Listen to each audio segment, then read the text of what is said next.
In the things we do, we will show our spirit and be true. Hail, Carroll, to you. We praise thee, Carroll high. May you be always blessed. Your sons and daughters now share your happiness. Voices ringing in a pledge of loyalty to our great alma mater. We promise fealty all days, always, bearing cross or crown. We shall prove our love to God above and Carroll to you.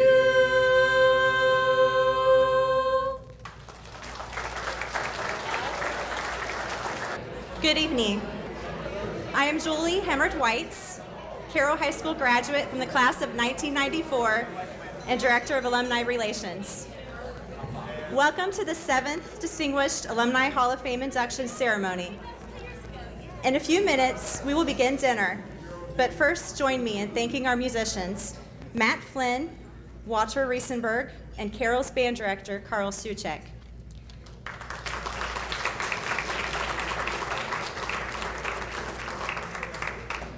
Thanks also to the student singers, Megan Braun, Sarah Graham, Frankie Kozer, and Mandy and Max Whites. They did an outstanding job.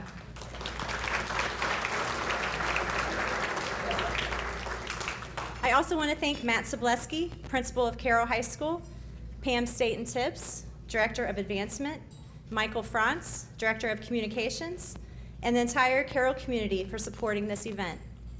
But most of all, I'd like to thank the Alumni Association's Awards and Recognition Committee for their dedication in making this evening's ceremony perfect. Each and every one of the committee members had a role in this event, and they give of their time again and again, all for the love of Carroll High School. Join me in thanking the selection committee, but please hold your applause until the end. Committee members, please stand as I announce your name.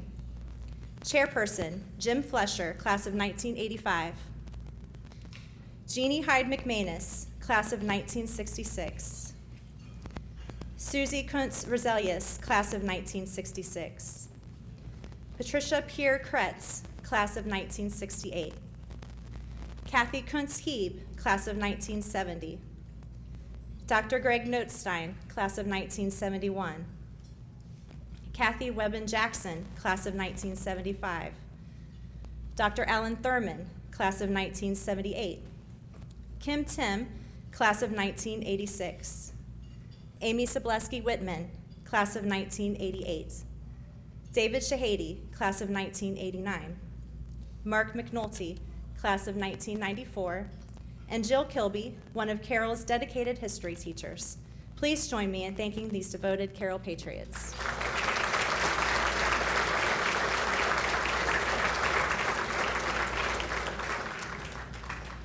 At this time, I'd like to introduce Carroll's president of the Alumni Association, Christine Youngerman, class of 1979.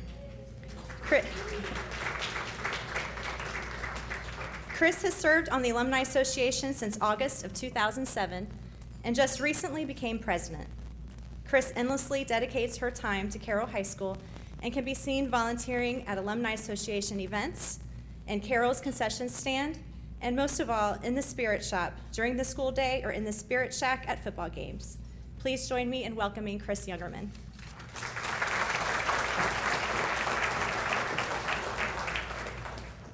Julie pretty much thanked everybody that I was going to thank again, but I'll thank them again. I'd like to thank the Distinguished Alumni Association for the wonderful job they did Friday and Saturday.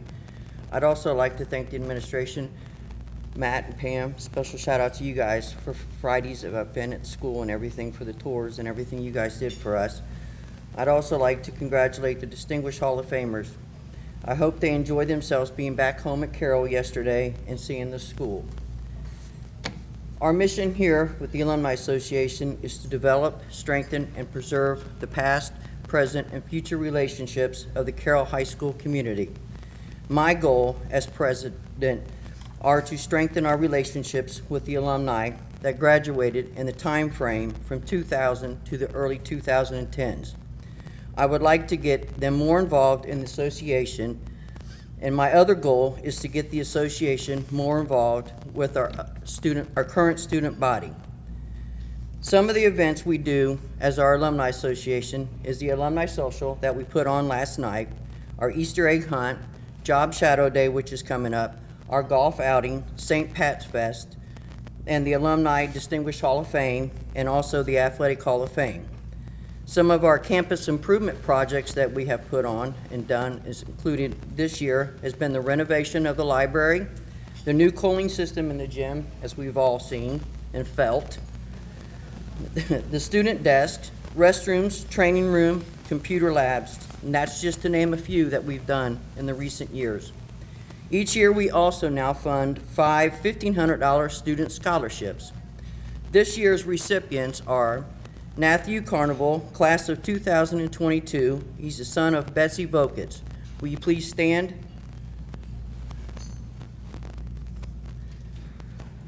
Joshua, yes.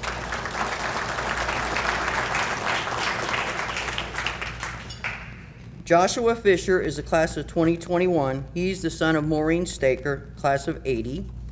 Emily Moore is the class of 2021. She is our non-legacy student scholarship. Caitlin Reuter, class of 2020. She's the daughter of Laurel Woodall, class of 90. And Sarah Summers, class of 2019. She's the daughter of Paul Summers, class of 88. And Mary Farrell, class of 87. Would you please stand?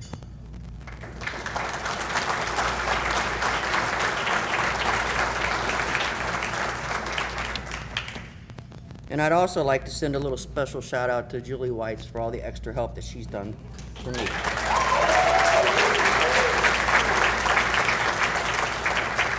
Now, at this time, I'd like to introduce, everybody knows her, Sister Mary Alice Stein, a sister of charity and former Latin and English teacher here at Carroll High School, who will lead us in the opening prayer. Sister Mary Alice served here at Carroll for 43 years, from 1967 until 2010. Sister's quick sense of humor and endless energy, definitely energy, has always been such an inspiration to her students. Please join me in welcoming Sister Mary Alice.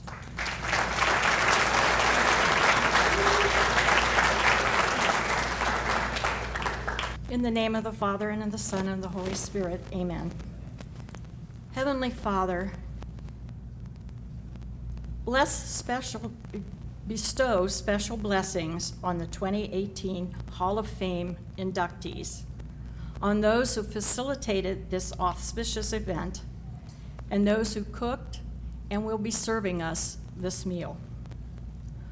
Lord God, giver of all good gifts, we are grateful as we pause before this meal.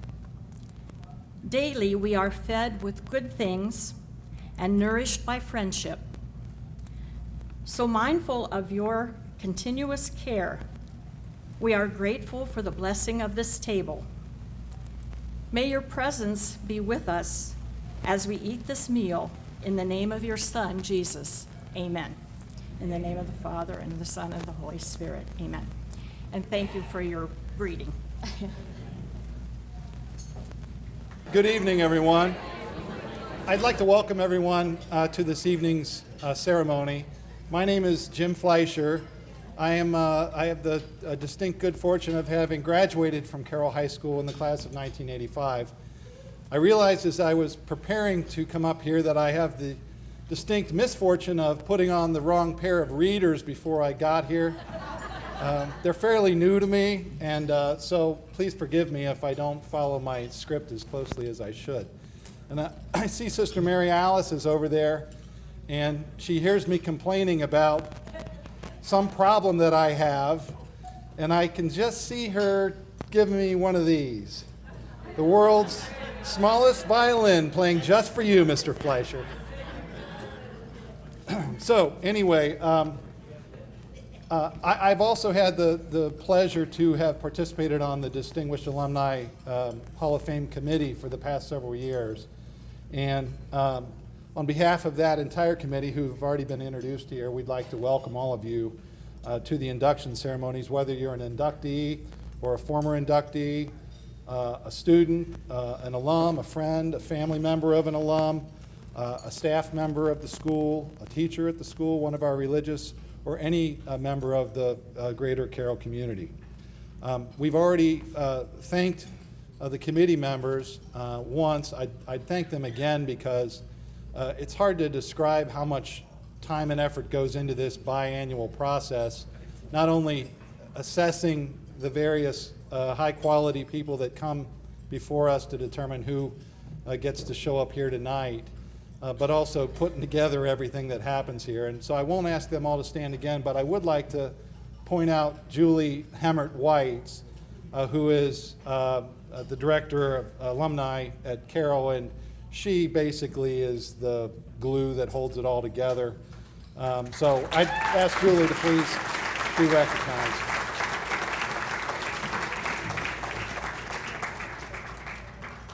And also, I don't think that you can have a ceremony at Carroll, or you should have a ceremony at Carroll, and particularly an awards recognition ceremony, where you do not thank the people that are the foundation of this school, the ones that make all of these distinguished alumni possible. Those are the teachers and the staff members, both the current and the former teachers and staff members at Carroll, who have formed our lives and put us in the positions that we're in to do what we've been able to do. So I'd like to ask all the current and former teachers and staff members to please stand and be recognized. That includes you, Mr. Hofer. You need to stand up.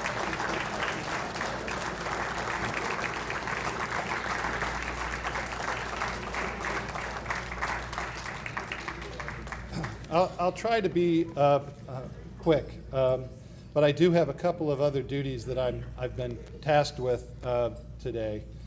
One is to hearken back to one of the comments that one of our inductees made a few years ago. Our committee is proudly humble to do what we do. We're obviously very proud of all of the alumni that are put in front of us. It's a very difficult decision, though, and it's humbling to have to make decisions that are this difficult.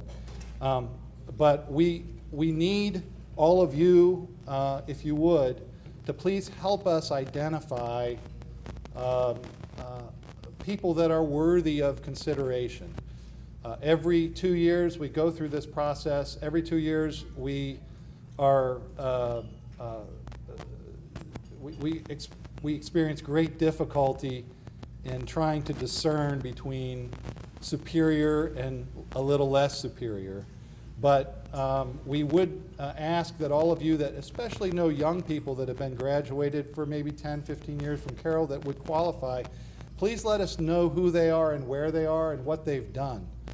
Because it only makes this process stronger. It only makes this induction ceremony more important. So if you are able to, you can go on the Carroll website. If you follow the links, you should be able to find a nomination form. I believe there's also a nomination form inside of the programs that you have here this evening. Okay, almost finished.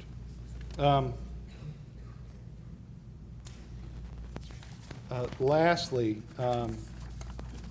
we have some former inductees at the Distinguished Alumni Hall of Fame who are here with us tonight.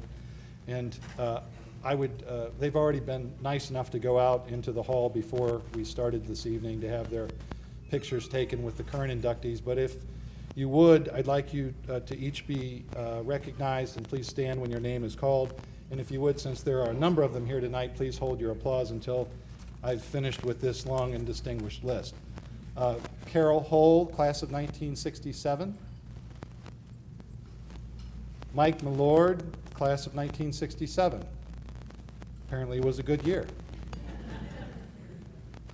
Sharon Schneider-Becker, class of 1969. Jack Glazer, class of 1969. Fighting for the award of the most honorees in a class. Greg Notstein, of class of 1971. Ted Fecky, class of 1973. Dave Gasper, class of 1974. Cheryl McHenry Shabali, class of 1974. Alan Thurman, class of 1978.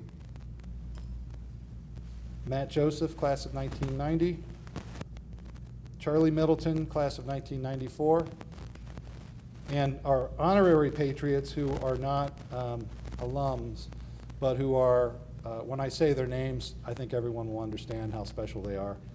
Joseph Sens, honorary Patriot.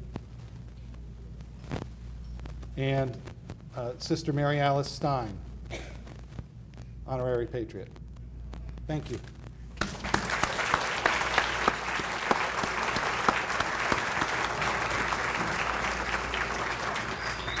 I already mentioned her, and some of you, you may have heard of her. I'm not sure. If you haven't heard of her, you probably don't get out too much.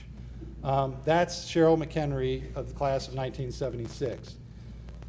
Cheryl was an inaugural inductee at the Hall of Fame in 2008. She has obviously been with Dayton's most influential news channel. My friend James Brown would make me say that.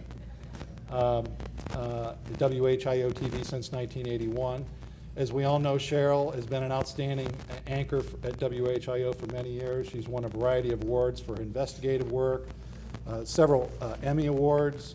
She's twice been honored as Best Anchor by the Associated Press. I'm not sure who that is, but I think it's a big deal, I think. Also received the Regional Edward R. Murrow Award. Perhaps most importantly, however, when I reviewed Cheryl's very impressive bio, I noticed that she mentioned that when she was younger, perhaps in high school, she dreamed of becoming a nun. And I think Sister Mary Alice missed her chance. But please join me in welcoming our MC for the evening, and she is excellent. One of Carroll's best and brightest, Cheryl McHenry.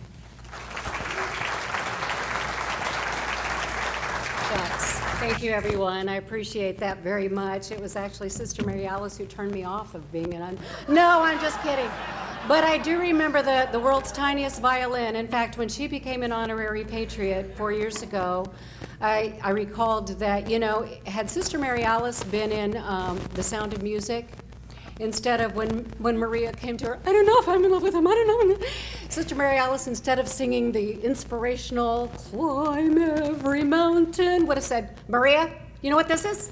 This is the world's smallest violin. I am delighted that you've asked me to come back and MC again. This is my third time having the opportunity to MC this particular event, but I am on to you, Jim Fleischer and that committee of yours. As Bob and I were on the way here, we actually figured it out. We were talking about this event and how much we enjoy it, and Bob enjoys coming, even though he graduated from a less fortunate high school. Not Alter, no, I didn't say that. It was Wayne, but it was a good high school. Did well, honey. And he was talking about how much he enjoys coming and meeting everybody from Carroll, and I said, yeah, and I really enjoy it too. And he goes, yeah, and you're cheap. You would know. I mean, you would know that about me. Offer me a free meal, and my husband gets to come, so I'm delighted to be here. I do feel very humbled and honored to be here because when I read the accomplishments of our inductees, it makes me feel like I'm standing still. When I read about people who've impacted others' lives in such meaningful ways through teaching, through positive communication, through love of theater, through scientific work, to keep our military safe and to prevent deadly disease, I am indeed humbled to be standing here. And since that 3-story building went up on Linden Avenue in 1961, Carroll has now graduated 54 classes, thousands of people who walked into those doors and walked out and did very remarkable things in their lives. So many accomplished men and women out there who took their Carroll education, and some of them will never be inducted into the Distinguished Alumni Hall of Fame, as Jim mentioned, not because they're not deserving, but probably because they've not been nominated, and probably because we don't have room for everybody in the Hall of Fame. But their work and contributions are still very important to our society and to our world. And having stayed in this area, I often run into people who graduate from Carroll. There are so many of us now. I was in Kroger this week, true story, woman in front of me in line, she looks back and she goes, "Hey, Cheryl, I graduated from Carroll too." I said, "Oh yeah, what year?" She goes, "A long time ago, 1984. You poor old thing. At this time, I'd like to introduce another fine Carroll grad who's not quite that old. Ladies and gentlemen, please welcome Carroll High School Principal Matt Sobleski. Thank you, Cheryl. You're right, I'm not quite that old.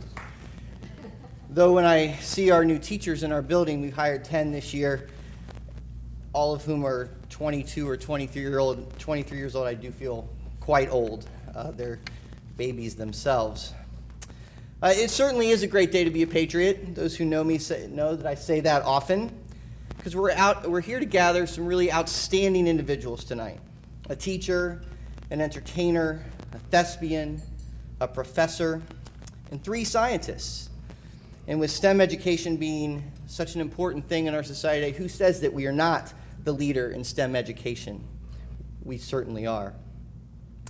I want to thank all of these individuals for being part of our Carroll family, and especially for their contributions to their communities, the nation, and our world. Our goal at Carroll is to educate students to discover who God intends them to be, and then go out in the world and be that person and more. These 7 individuals are an embodiment of that ideal, and I'm very proud to be here with you tonight and honor you. I will keep my remarks brief. I'd like to get to the Buckeye game, at least by the second half. And so I do have a few things, though, I want to say about our alma mater. I'm happy to say that life is good at Carroll High School. We are fulfilling our mission each day. We boast the highest enrollment of all the Catholic schools in Dayton and co-ed schools in the Archdiocese. Our students consistently earn national merit and other honors in academics and athletics and service. In fact, our football team's 4-0, which exceeds the winning total from the previous 2 years combined. That is good stuff. Our girls' soccer team today beat Bellbrook. Bellbrook hadn't been beaten in the regular season since 2016, and they lost today to the Carroll Patriots. And as Mr. Draper might tell you, the boys' soccer team is undefeated, ranked very high in the state, and looks to do some amazing things. Last year alone, our senior class earned over $14 million in merit-based scholarships. That's from a class of 153. We accumulated over 16,000 hours of community service, and our science department earned the prestigious Shaw Award, which is like the state championship of science. It's a big deal. I could spend hours talking to you about all the ways in which our students make us proud each day. But I want to talk just for a brief moment about mission and culture. St. Augustine has been quoted as saying, "To live a faithful life, one must always keep adding, keep walking, keep advancing." You really could say this about any type of success or progress.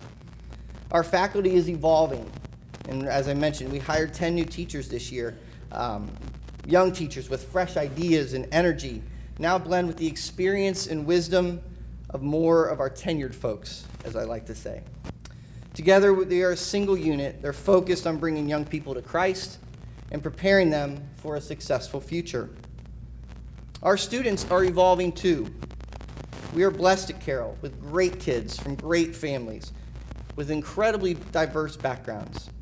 This makes us rich and deep and passionate and hopeful. But sometimes it can make us tired and sad, maybe not as hopeful as we want to be. We're not perfect, but we're getting there. We're trying. This past Tuesday, there was a somewhat controversial episode of Frontline that aired on PBS. Commissioner Joseph just gave me a big wince.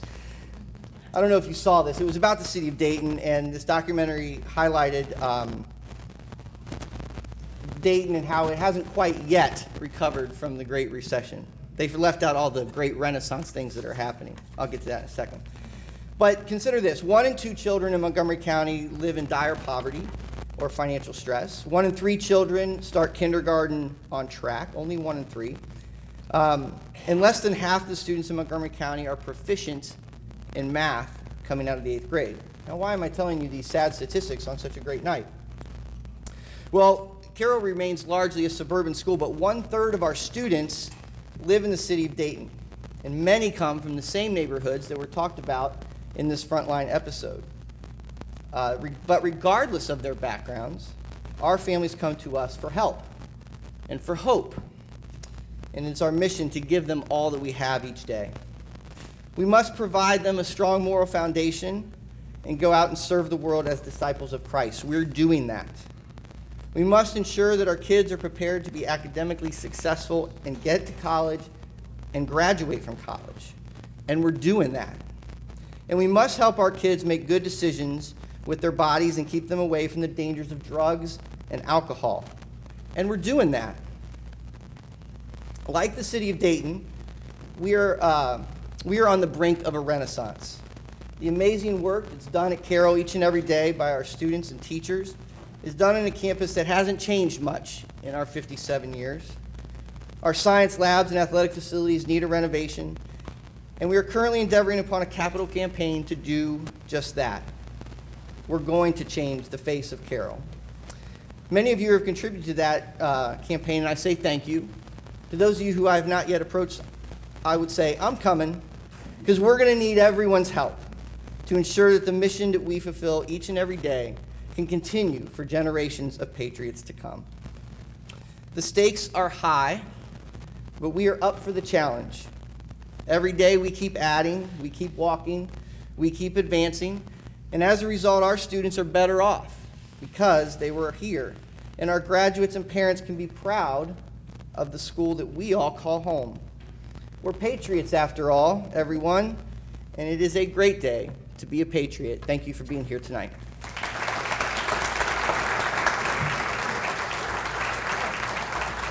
Let's get started then. Most of us here tonight who are associated with Carroll High School spent 4 years there. In my case, 4 very memorable, mostly wonderful, somewhat acne-filled years. Multiply that by 13.25. I'll wait while you do the math. And you get the number of years our first inductee spent at Carroll High School. James L. Hemmert, Mr. Hemmert to most of us, taught English at Carroll for 53 years, 5-3. Retiring, yes, at the age of 77. During his career, he founded the baseball program, coached varsity baseball for 28 years, and varsity basketball for 9 years. His team beat Alter once, and that's all it took for him to start wearing a Fred McMurray-style yellow cardigan. Boasting? Maybe a little. More likely it was English teacher humor. Think about it. You must have to have a sense of humor to teach English for more than half a century. I mean, just think of all the papers he had to grade and correct. One shudders to think of all the misused apostrophes Mr. Hemmert must have seen. Not to mention the double negatives, the poor punctuation, and my personal nightmare, cliches out the wazoo. We can only imagine the horrors he has endured. But through it all, Mr. Hemmert kept his composure, urging his students to find their writing voice, not to write like a pig in a jar.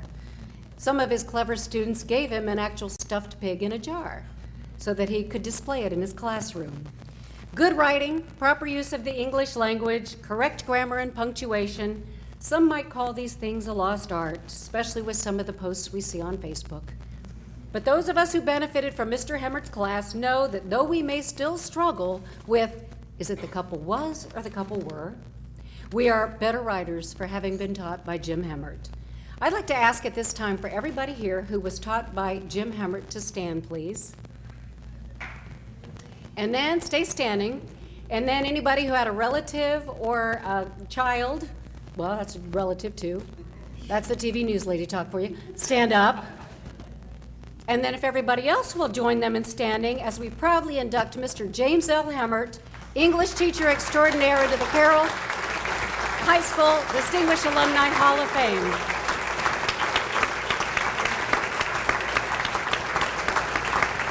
I was going to, actually I had them in a bag. A pig in a jar and my yellow sweater. But I looked at the inductees, and they're all older than my pigs in jars. And my yellow sweater was from 1969 basketball team who gave me that. It was in my closet at Carroll until I retired. It was stolen a few times and worn by other students and has 2 buttons missing. And my pigs in jars were, I ended up with a dozen or so, but kids kept giving them to me and kidnapping them, and I would get ransom notes under my door, and if I didn't get them an A, I would never see my pig again. Anyway, Julie told me I only had 5 minutes. And I told her, and Matt told me I had less than that. But that's Mr. Sobleski. Where did he go? But, well, I do have 3 speeches. Each one is 5 minutes. I didn't tell Julie I was going to give all 3 of them, and I've added all this extemporaneously. So now we're up to 20 minutes, aren't we?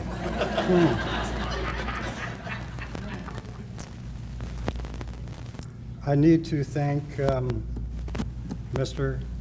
Sobleski wherever he went, and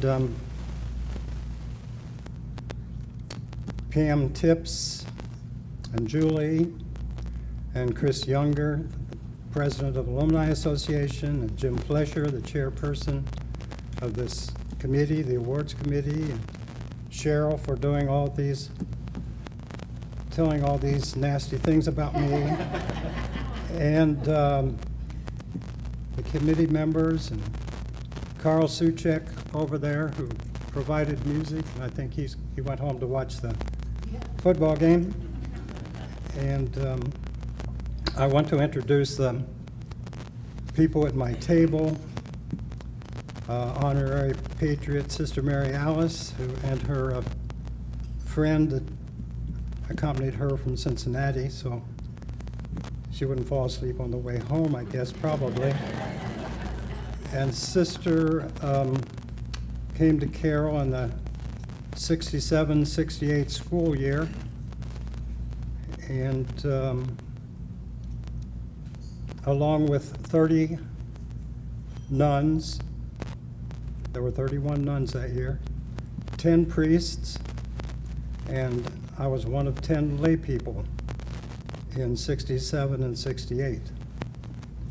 My first year, Mr. Spurl and I came in the second year of the school, and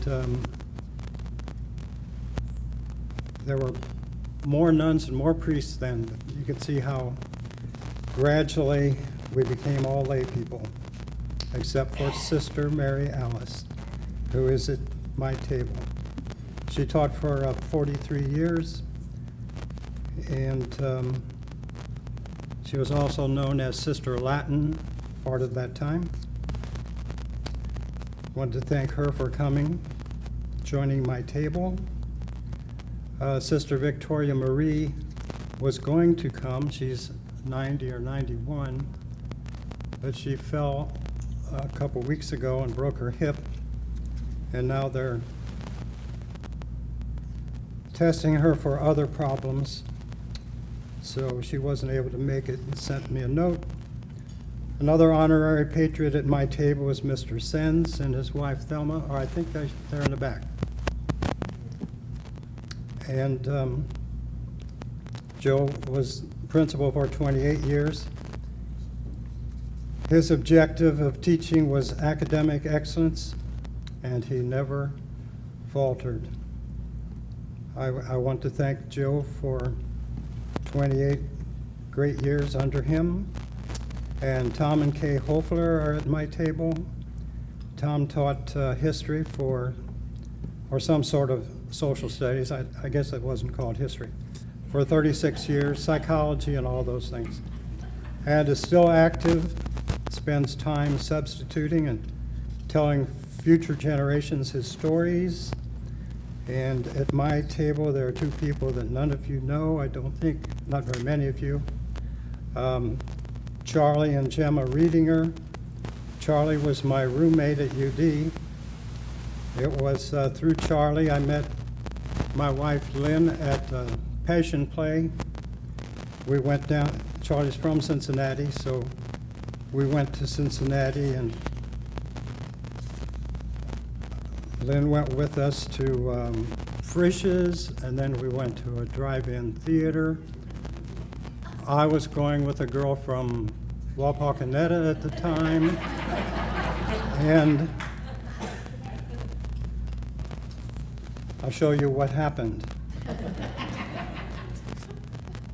In the corner table are my kids.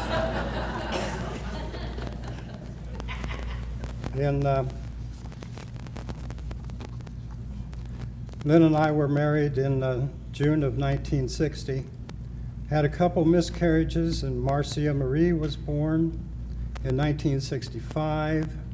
She's with her husband Jeff, and they have 3 girls, and Marie was the one who was all painted in black stuff last night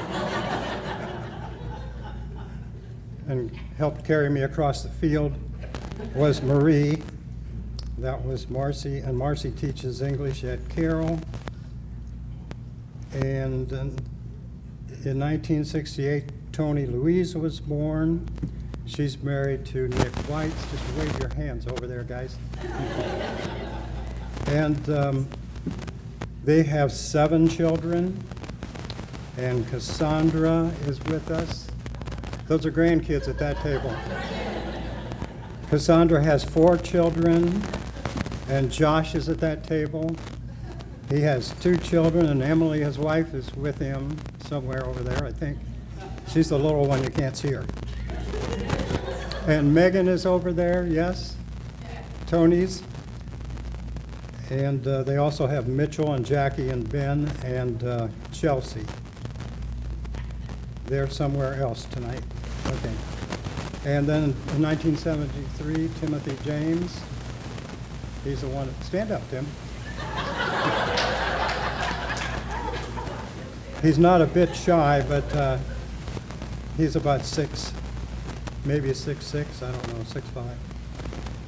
And his wife, Nikki, from Lima, Ohio, is over there. She's about 4'5".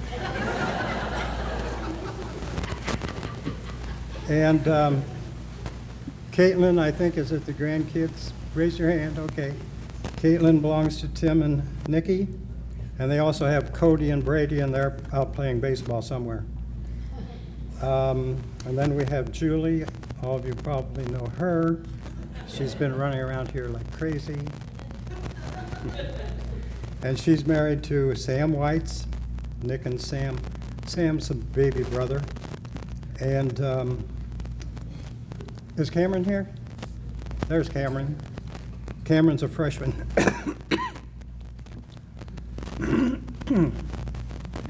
Down there where Sister Mary Alice lives. I think they go to Mass together once in a while, right? Okay. And Max is there, and Caleb is there, and Mandy is there, all Julie's kids. A couple of them sang up here earlier. And then we have Johnny Lee, and he's about 6'4". He has a lot of hair on his face.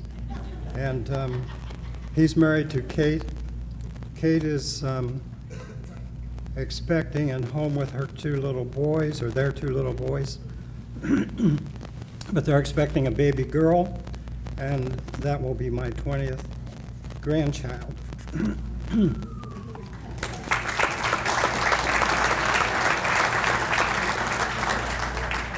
And I have 7 grandchildren, great-grandchildren.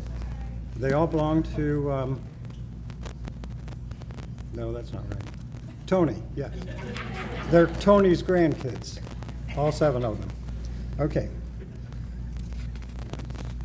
And let's see, I got down to Bill Fisher at my table. Oh, I didn't say that my wife Lynn died January 19th of 2016, just 6 months after I retired. And she was involved over the years with everything I did.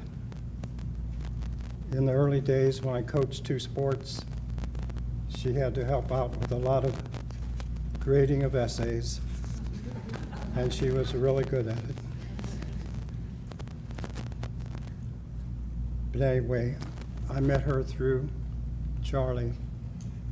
So Charlie is responsible for all of it.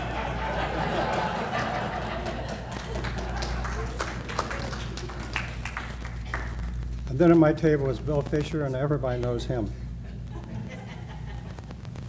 Bill likes Rob's in Brookville, and he likes Wooden Shoe in Minster, and I know. Of course, I was from Bodkins, and I knew about that. Bill knows more about my classes than anyone. The administration thought he was cleaning floors, but he was usually outside my door listening to my drama and song class. I got your curriculum taken away at my house. Anyway, Bill is married to Melissa, and we put her at the other table with my kids, okay.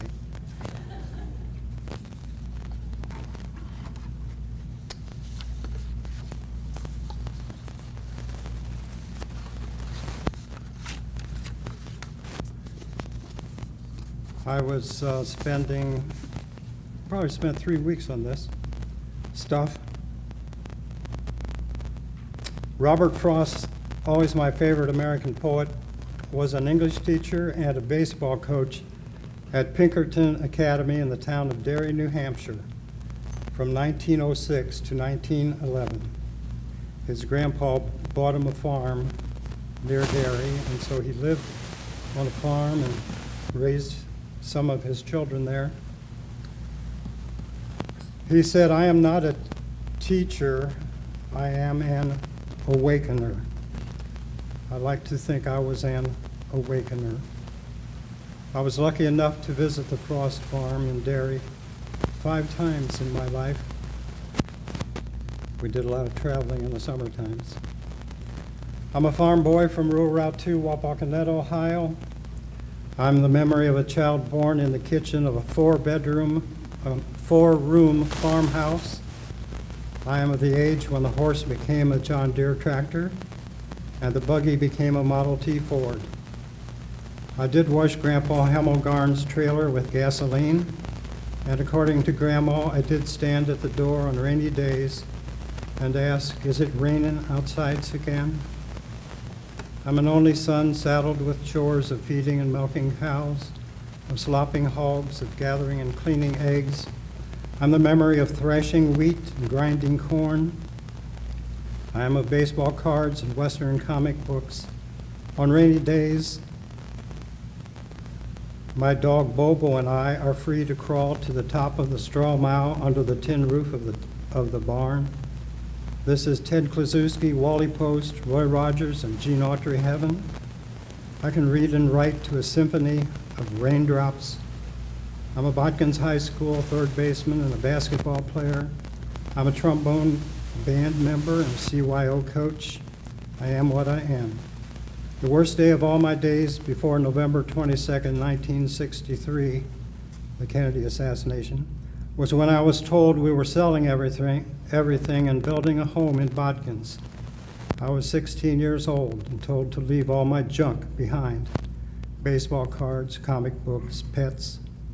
The only thing I liked about a new home was a bathroom. We never had one of those on the farm. I'm a graduate of Bodkins High School, class of 1956. There were 7 girls and 6 boys. 1 girl and I went to college. I'm the memory of Mom driving me to the bus station in Sydney, Ohio, and my Uncle Fred picking me up in Dayton, taking me to the UD campus. I told the brothers of Mary my interests were baseball and poetry. They said I needed a liberal arts course. The School of Liberal Arts had a line. The School of Education had none. I signed up for physical education and English. By my sophomore year, I switched to English as my major. My second semester of sophomore year, I was working part-time from 6:30 to 10:30 p.m. at McCall Corporation. I belonged to the Bookbinders Union. I am the husband of a first-generation German-Hungarian for 55 years. After 708 letters and 16 months of weekend trips between Dayton and Cincinnati, Lynn and I were married June 16, 1960. I graduated UD in January of '62. It was held in the NCR auditorium. 3 years later, Carroll High School held their first graduation at NCR auditorium, and for about 9 years they held graduations there. After that, NCR disappeared eventually. I stayed at McCall's until the fall. I planned on teaching with Lynn at Our Lady of the Rosary, where Lynn had taught 3rd grade in 1961-62. Then I got a call from Rita Kroger. Father Reese would like to see me for an interview. I would teach 5 classes of English, help with football and basketball, and start baseball my 2nd year. My salary for the 1962-63 school year would be $4,200 a year. I said yes. I said yes 53 times. I soon learned that Assistant Principal Father Heino and I had the same uncle and aunt. My uncle, Francis Hemmert, married Francis Heino. In other words, my father's brother married Father Heino's father's sister. Nearly every Friday, you know how long it took me to figure that out? Nearly every Friday during football season, we had a pep rally. Father Heino would write and lead a cheer when we played altar or chaminade. Blood on the gridiron, blood on the grass, one big altar night fell on his, rhymes with grass. There he lies, almost dead. Some big patriot stepped on his head. I am what I am. I am Robert Frost, the road not taken, 2 roads diverged in a wood, and I took the one less traveled by, and that has made all the difference. I am gone with the wind, and scarlet's tomorrow is another day, and red's, frankly, my dear, I don't care. But it wasn't, I don't care. You got that right? I am what I am. I will skip this one, Julie.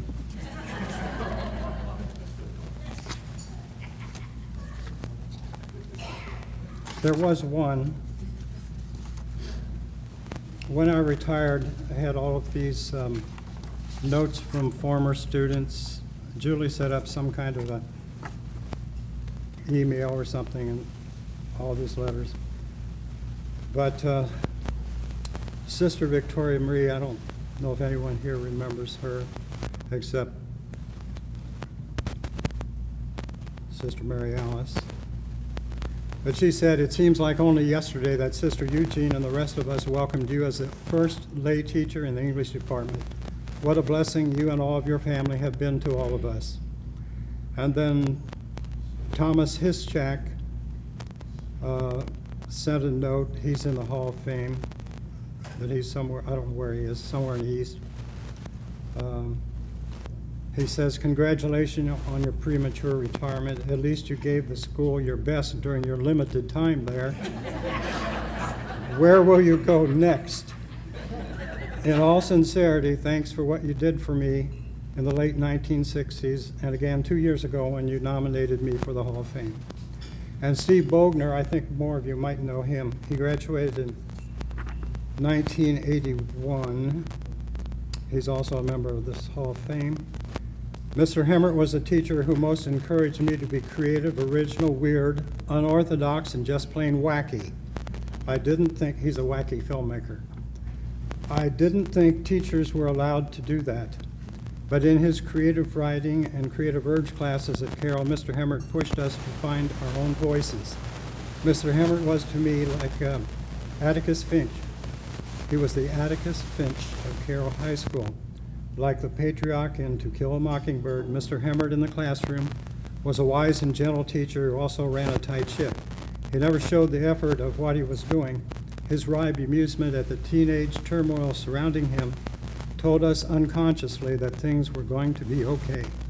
I can still remember 30-plus years later, Mr. Hemmert's rumbling chuckle as he peered down at my latest odd drawings for write-on. It meant a lot to me back then.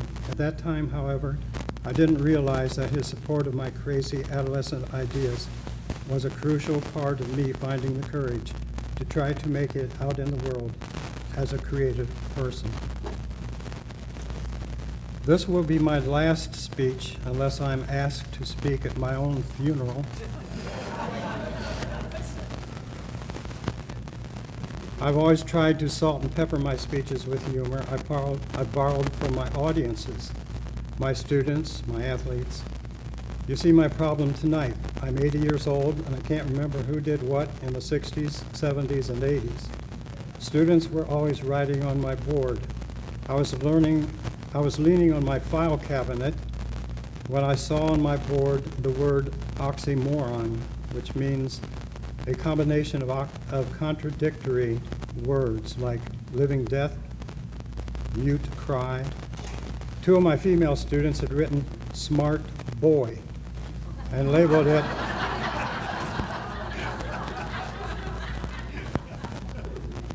on another part of the board they had written, why are dumb blonde jokes one-liners? Answer, so men can understand them. Then they had a list of a couple reasons why we couldn't have a Robert Frost test the next day. Like there's no frost in May, and we took the less traveled road and got lost. I asked a male student if he was reading Gone with the Wind. He said, the covers are too far apart. I accused Mr. Middletown of that earlier. Where is it? One of these tables over there. He is. Middleton. Okay, at my all my 53 years, when a student asked me a dumb question, I looked at them very seriously and asked, why is a duck? I learned that from Carroll's first art teacher, Sister DeChantel. She had made me a poster for my classroom wall with, why is a duck? In other words, if someone asks you a dumb question, you ask them another one. I quoted Yogi Berra in most of my baseball banquets, like, if the people don't want to come out to the park, nobody's going to stop them. Or you should always go to other people's funerals, otherwise they won't come to yours. I loved Yogi. My favorite journal write-abouts in creative writing were write about the opposite of a tree, or write about a swarm of furless mice, or the inside of a cat's ear. When asked what he found the most difficult in life, Winston Churchill said, to climb a ladder leaning towards you, to kiss a girl leaning away from you, and third, to give a speech. Well, as Yogi said, it's getting late early out there. Thank you.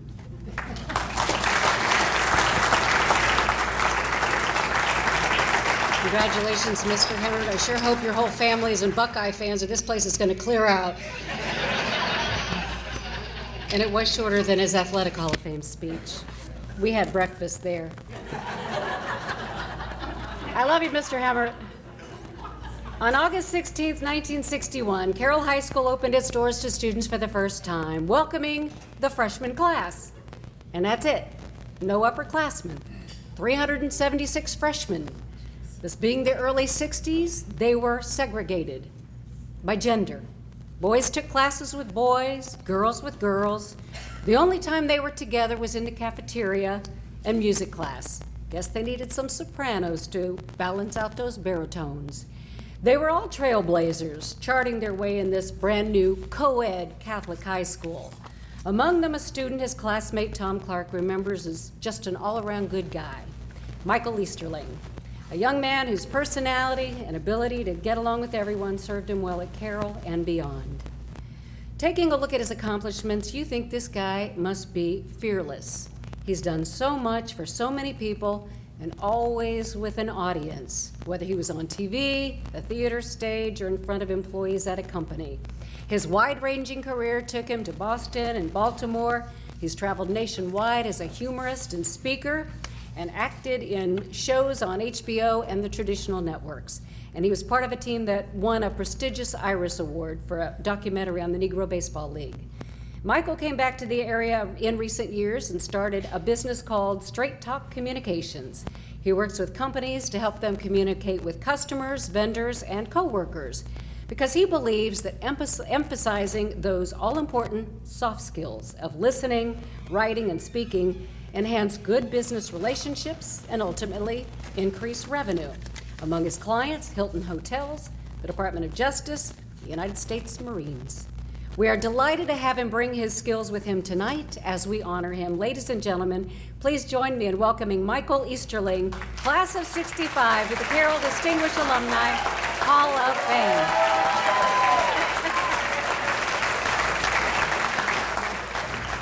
Thank you, Cheryl. Fellow honorees, the honored guests, my family, and people out there who I don't know yet, but thank you all too. I want to start right here and point to this table because these are the people I love so much. Holding the camera, there's my lady friend Tweedle. That's her name, Tweedle. Here's my brother Steve, Dunbar football coach, Dunbar wrestling coach, actor, director. My sister Linda, Carroll graduate. Okay, she was in the freshman class when I was in senior class. My brother Greg from Columbus is here. Family drummer, little drummer boy. He's played drums for 50-something years. Next to him is his CJ graduate, right? We don't hold that against him. He still gets to eat at our house. Next to him is his daughter, Kayla, Miami graduate, teacher in the Columbus school system. Then my baby sister, Laura, budding entrepreneur. Also, honorary Easterling members at the table tonight, Nancy Kaiser from class of '65, and Geraldine Swisshelm Shane, class of 1965. They're Easterlings tonight because they're at our table. I'm gonna try to keep, thank you. I'm gonna try to keep my remarks as short as I possibly can. There's people coming up after me who are gonna be giving speeches, and I'm gonna just maybe not just give a speech. I'm just gonna talk to you. Can I just talk to you, okay? And we forget about the speeches. You know, we were asked to talk about what Carroll meant to us, and I'm gonna do that, but I'm also gonna take the liberty at the end to talk about what I meant to Carroll. They didn't ask us to do that, but I'm gonna do it anyway, because I can't get demerits now or anything like that, I'm good. Okay, it was a great serendipitous meeting of two young lives, a brand new young high school and a brand new young high school kid, just fresh from a tour overseas with his dad and finding himself here in Dayton at Wright Pat. I think my money would be safe if I were to wager that I am the senior member of this esteemed group tonight. When I was at Carroll, John F. Kennedy, the first Catholic president, was in office. Tuition was a whopping $160 a year, okay? I mean, Matt, you got that in your pocket, man. Matt, at least that much. Yeah. You know, I saw those shoes, man. They probably, $160. Stamps were 4 cents, milk was 49 cents a gallon, gasoline was 25 cents. New Cadillac cost $5,500. So $160 in tuition. Wasn't bad. My parents stretched out and made that happen for me, and I'm grateful. My memories include battleship gray uniforms for the girls. Okay, remember those things? Okay. Ties for the boys. We talked about the separate classes, classes separated by gender, even in the cafeteria. You weren't allowed to watch the girls eat. I guess that's what the whole thing was about. We don't look at that, you know. It's kind of hard for me to pinpoint really what Carroll meant to me, but let me do that by just talking about some of the teachers, fantastic teachers, and how they affected me. And I'm gonna start at the very top. My favorite teacher, Sister Eugene. Anybody had Sister Eugene, you know? Someone said, oh yes. Can I get an amen for Sister Eugene? She was, amen. She was fantastic, she was tall, she was very stately, kind of looming, super literate, had the air of a college professor more than a high school teacher. And she didn't seem to ever walk, she sort of glided, didn't she? She sort of glided through the hallways. You know, you didn't hear all of a sudden, oh, there she was. Like, oh. Not only was she my homeroom teacher, she was my English teacher, and she returned many a paper to me with red, just covered with red, and the words at the top, you got it too? You know what I'm talking about, that red mark? Yeah. The words at the top said, you can do better. And so I worked harder because I didn't want to disappoint her or my mom and dad who worked so hard to put me in that school. And I did better. And she told me, Michael, you're doing better. She wrote on top of the paper, you're doing better. And I felt pretty good. And later on, I got a paper back and it said, you can do better. I'm like, Sister just told me. I went up there, I was like, Sister just told me I was doing better. And she said, oh, you're doing better, but you're not doing your best. And that stuck. I remember to this day, do your best. You know, you can always do a little bit better. She taught me the power of words and how to use words properly and how to changing one word to another could give power or take away power to a sentence or speech. And she did that along with the help of Sister Christopher. You remember Sister Cash? Batman to her Robin, right? Sister Christopher, witty, sharp, mercurial, always with the clever phrase. She continued to push us toward a world where we would write more than ever, though they had no way of knowing, as bright as they were, that what was coming with Facebook, Twitter, the internet. They did not know, but thanks to them, we write better. And I'm grateful. My career in television and in the movies, writing was very important. Writing for time was very important. So I'm grateful for that. The priests taught religion. The priests that we had taught religion. And the ones that stand out to me, oddly enough, are no longer priests. Dave Bartlage, redhead guy, loved the Beach Boys. He'd come flying in the parking lot with Beach Boys blasting away. Father Reese, big Father Bartlage, turn that down the next time you come in the parking lot. And he'd fold those arms like that and laid back like that. Yeah? They do about that, they laid back like that. David Bartlage, Jerome Eilerman, and Godfather, main man, John Fay. Father John Fay, lovingly referred to by the guys as Art Fay. Anybody know Pig Latin? He's a great guy. He came, I think, in our junior or senior year.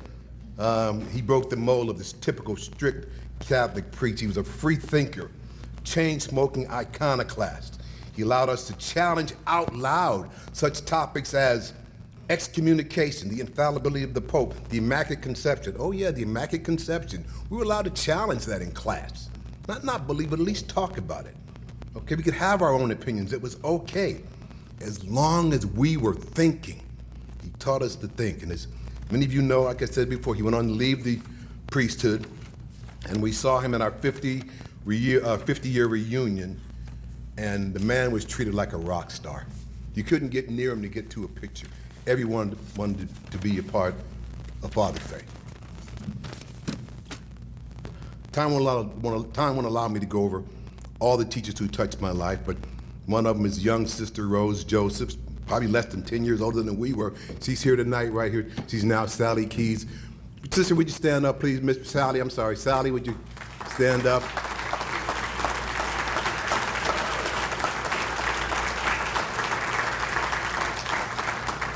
Yo habla español mucho. Gracias, señora. Gracias, señora. De nada, yes. Sweet sister Agnes always had a smile. The lovely sister Annette, she had movie star good looks, taught world history. They were the ones that I seemed to carry with myself a half a century, as I went from the predominantly white Carroll High School to the predominantly black Howard University in Washington, D.C., and both of those schools balanced my life to live in both worlds comfortably, and they both are very high in my heart. Now I want to say what I think that I meant to Carroll, because there were lessons taught there that weren't in any textbooks. When my mom drugged me, and I do mean drugged me up there just 5 days before school opened, I wasn't feeling it. I did not want to go to Catholic school anymore. I was 13 years old. Yes, in addition to being the only black kid in the school, I was the youngest kid in our class as well. Class started on a Wednesday, then we had like 2 half-a-days because it was real hot, you know. Wednesday on September 6th. Yes, was that 200 girls and 176 boys came there that day. And I remember when I came back on that Monday, when I came on that weekend, my mom said, were there any other, I don't know what we were back there, Negro, African-American, colored, children, whatever we were back there. And I was like, no, I'll probably see some next time. And I go, I didn't see everybody.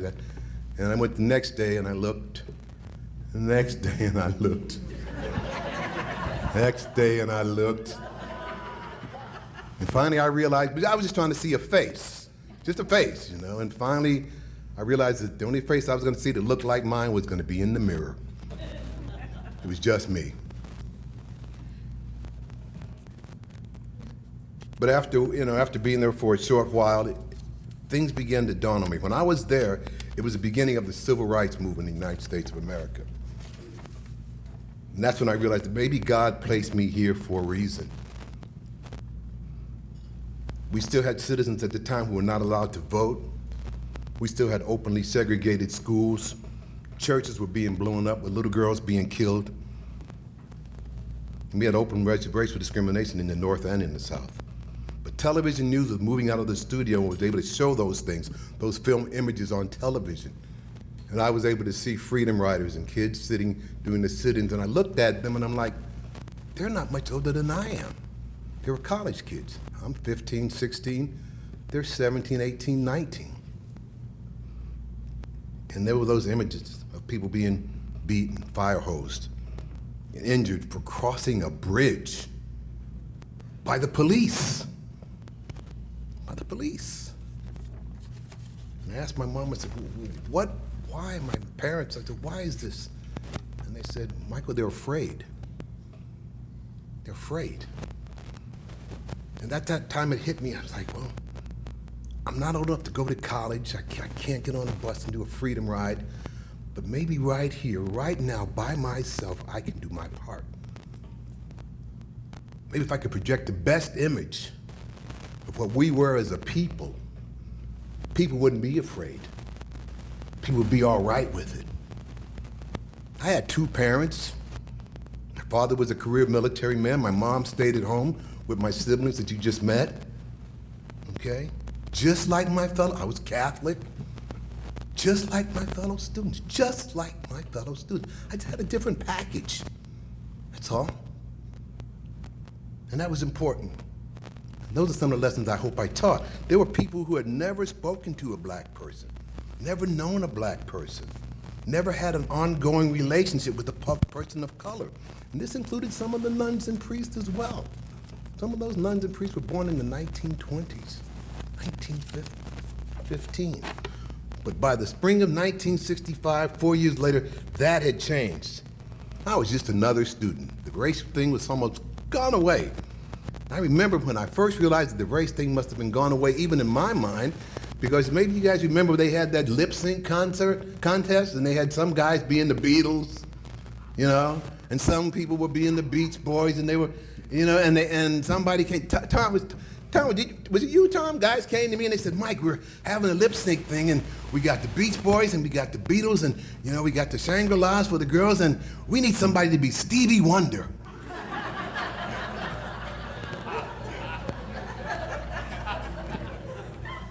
I'm like, and this has what to do with me, is what I was wondering. What's everybody looking at me for? I was like, oh, okay, I get it now. I see what y'all trying to talk about. Somebody gave me some sunglasses and a harmonica and we can get this thing going, okay? I'd like to also say thanks to people who aren't here, but, well, some are here, but Matt McCormick, who befriended me from the first day of school right there in Sister Eugene's classroom, remains my friend this 53 years later. Tom Clark back there in the corner, who nominated me for this prestigious award. I appreciate it. Jay Morgan's not here. Jay tried to help me with math. He's a big-time professor at Miami in math, but he just couldn't help me at all. Pitiful. Eddie Fitzgerald, who rode down with my mom and me to Howard University and rode back with my mom so she didn't have to ride alone. Okay, Eddie lives down in Tennessee now. Nancy and Jerry, cheerleaders. Jeannie, where are you, Jeannie? Look for somebody bossing people around. Where is she? Where's my girl? Jeannie, where are you? There she is over there. Jeannie has kept us together. Class of 65 and 66, we love her. And I want to say thank you to those people. People once asked me, did you ever face any real racism there at Carroll? And I was like, for the kids, I was like, I kind of no, but I do remember, like, you know, the staff were born a long time ago. And I went to a counselor. I won't say his name, you know his name. And he, I said I wanted to go to college, and he said, well, you know, maybe you ought to try trade school, or maybe like your dad, you know, going to the military, because college is really hard. And that may not be your cup of tea. I have this thing about me, I've never felt inferior to anybody, so I laughed that off. You know, he don't know what he's talking about. But I felt it was kind of racial, if not racist. And I kept it in my heart. 50 years later, after graduation, I'm sitting around talking to a bunch of my fellow students, fellow classmates, and I told that story, and they were like, really? He told me that too. He told me that. Last night, right, Jerry? Jerry's like, he told me that too. I was like, who is this dude? But based on all of that, my answer to the racial question was no, not at all. If so, everybody got the same thing. If I can find my last page, I'm gonna wrap it up here. I can't, so I'm gonna go ahead and wing it. My stuff is everywhere here. Before I leave, I wanna ask you folks to do me a favor. First, I wanna say thank you for this prestigious honor. Okay, I'm really humbled by it, and I really appreciate it. Thank you. Before I leave, I wanna ask you to do me a favor, and that's keep an open mind. Keep an open mind, because that is the only way you will ever have an open heart. I want to thank you one more time. It's a pleasure being here. God bless you all, and long live Carroll High School.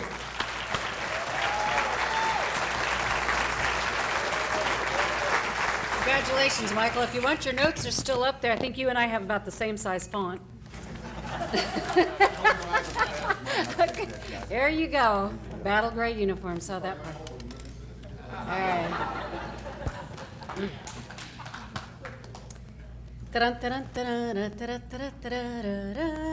Everybody knows the Wizard of Oz, right? Well, in 2013, the Carroll High School Freedom Players put on this ambitious production, complete with a flying witch, flying monkeys, and yes, the basket that took the wizard back to Kansas while poor Dorothy fretted how she would ever get back home. The man who really made it all possible for Carroll to put on such an impressive play is our next inductee. Jim Chervenka, class of 66, has been actively involved in theater his entire career, and his love for theater began as a student at Carroll. He also met the other great love of his life in theater at Carroll. Her name is Linda. His friend Jack Glazer says if you go to Grand Rapids, everybody knows Jim. He was the technical director for the Grand Rapids Civic Theater and School of Theater Arts for more than 35 years. But the job was only part of his commitment to theater. He volunteered, he's raised funds, and he's acted too. Jack says the only thing Jim doesn't do is musicals because he doesn't sing. So about those flying monkeys. Well, since 2009, Jim Chervenka has been regularly hosting a group of 30, 40 Carroll drama students. They travel to Grand Rapids with Melissa Fisher and Tony Whites and Jack Glazer, and Jim shows them the ropes.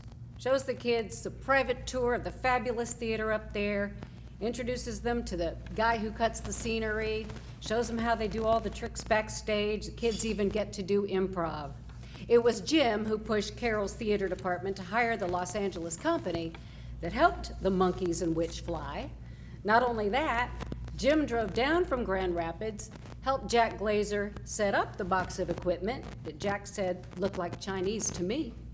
And it was ready when the guy from LA got here to teach the kids how to fly. And when the production was over, Jim drove back down from Grand Rapids and took everything down by 8 o'clock that night.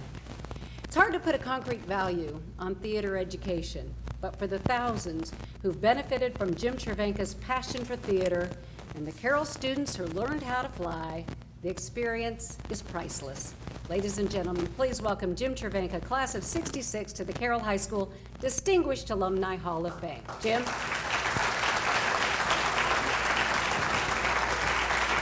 When I received the Grand Awards Lifetime Achievement Award, I asked a friend of mine who was on that committee, what does one do to get this award? He said, you outlive everyone else. So when I accepted that award, I thanked my cardiologist and the Fred and Lena Meyer Heart Center for making the award possible. When Susie Kuntz called and asked if I would accept this award, I said no. There has to be more distinguished alumni than I. My wife told me that I could not do that to Jack Glazer. He probably put my name in. So, because of my respect for Jack Glazer and being the well-trained husband that I am, I said, okay. So I wish to thank the committee and my friends Jack and Pat Glazer, Melissa Fisher and Tony Weitz, and my wife, Linda, for this award. I guess if there's anything distinguished about me, it is that I have been in love and married to the same woman for 45 years.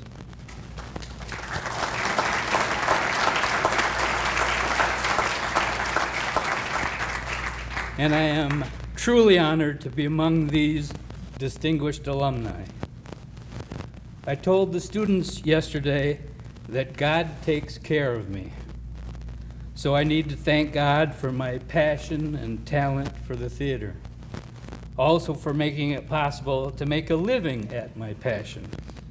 Thanks to God, I have been able to support a wife and 4 great kids. 1 full-time job, and over the years, numerous part-time jobs. One of my part-time jobs is as a technical theatrical advisor to East Grand Rapids Public Schools. At the time I first started in the 70s, the students performed on a stage that my mother performed on when she was in high school. And their light board was even older than the one we had at Carroll, the one Jack Glazer replaced just a few years ago. One of my duties was to teach the students the safe way to operate the light board. One of my other duties was to hang out a hole in the ceiling of the auditorium to focus the lights. Not a job for any fool, but a trained fool. Thanks to the people of the city of East Grand Rapids and their belief in the benefit of the arts to their students, over the years, monies were raised to update that theater. And then in 2000, the voters passed a bond to build a new performing arts center. I was honored to be a member of that committee to plan that theater. About the same time, Community Circle Theater lost their theater space. They were trying to raise money for a new theater. And Aquinas College, their theater was deemed unsafe for the students. And Grand Rapids, 2 Catholic high schools did not have theaters. They rented spaces to perform their plays. Neither could raise enough money.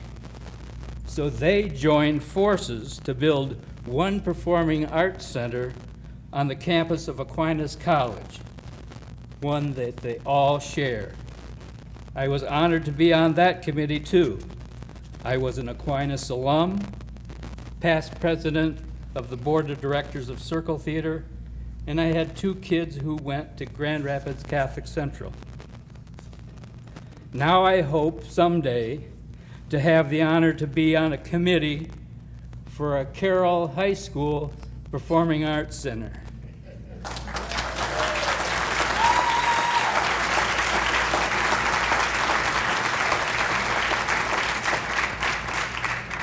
I have seen the talent at Carroll. I know that Mr. Sobleski and many others are aware that Carroll students need and deserve a performing arts space. I just hope it's in my lifetime. Thank you. Tell that cardiologist to keep working on you, Jim. It'll happen. It'll happen in your lifetime. Thank you. Congratulations.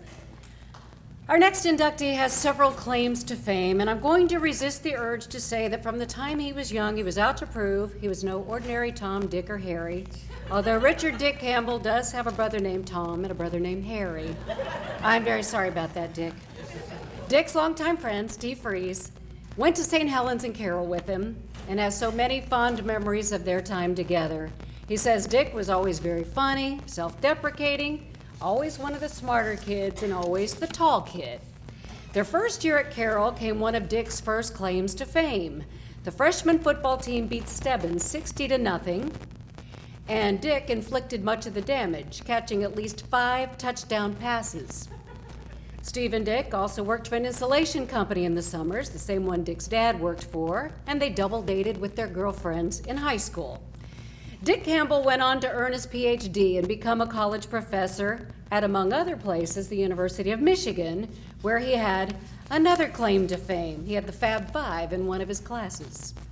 He's written a number of books on news and media, and he was the lead author on a book called Media and Culture, Mass Communication in a Digital Age. It is now in its 11th edition and holds the distinction of being the most widely used college textbook nationally in this field. Among those he credits for his writing success, none other than Carroll High School English teacher Jim Hemmert. Yeah, since 2004, that's from the Hemmert people over there. They're still here. Since 2004, Dick has called Miami University his academic home. He's a professor of media, journalism, and film, and he led the restructuring of media studies at Miami and has chaired the department since 2010. And as much as media has changed just in the last few years, I'm sure that was no easy task. He's won a number of awards at the universities where he's taught and has appeared on public radio and TV as a media and news critic, which makes me very nervous. Please be gentle. Ladies and gentlemen, please welcome for induction to the Carroll Distinguished Alumni Hall of Fame, Dr. Richard Dick Campbell, class of 1967. Freshman year at age 14, I peaked as an athlete. Just wanted to get that out of the way. My first year at Miami University was 2004, and I had an honors class there. And I always go around and ask the students where they're from. There was a kid in there, said he was from Dayton. I said, where'd you go to high school? He said, Carroll. I said, who'd you have for English? He said, Mr. Hemmert. I said, so did I. The class, that was the first time I've ever seen mouths literally drop open. So that was 40 years apart we had Mr. Hemmert. And I'll come back to Mr. Hemmert in a little bit. It's an honor to be here today. This is really special for me. Carroll was a place where I felt, I told the students yesterday, I started out weak and got stronger while I was here. In '67, there were 4 of us from the Campbell family here at the same time during my senior year. Yes, Tom, Dick, and Harry, and my sister Mary Sue. My parents had a sense of humor. My mom, who is 92, is sitting right here. We can blame her.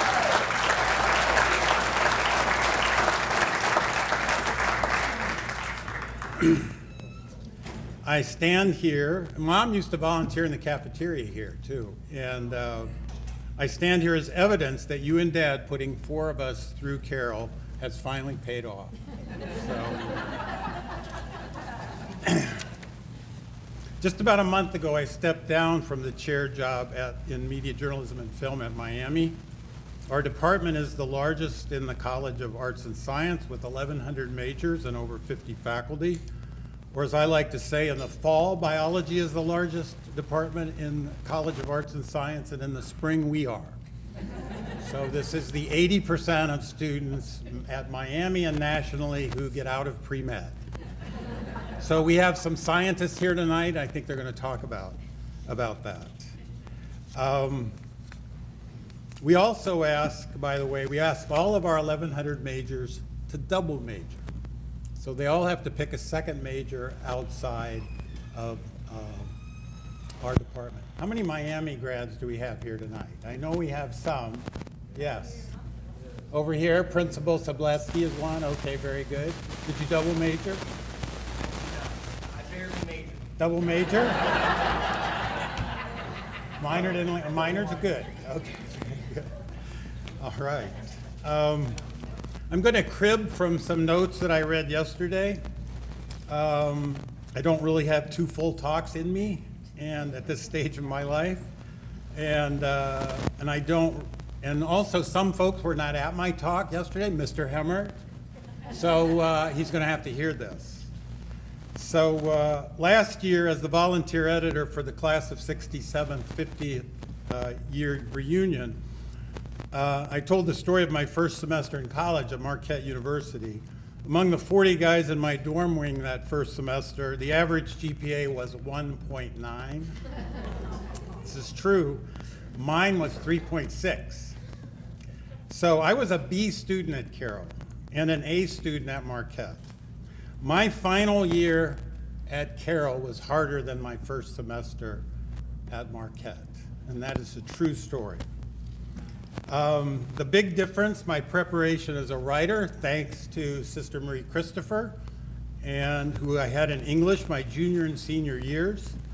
She taught me to use action verbs and avoid all forms of the verb to be, and to capture detail, show, don't tell.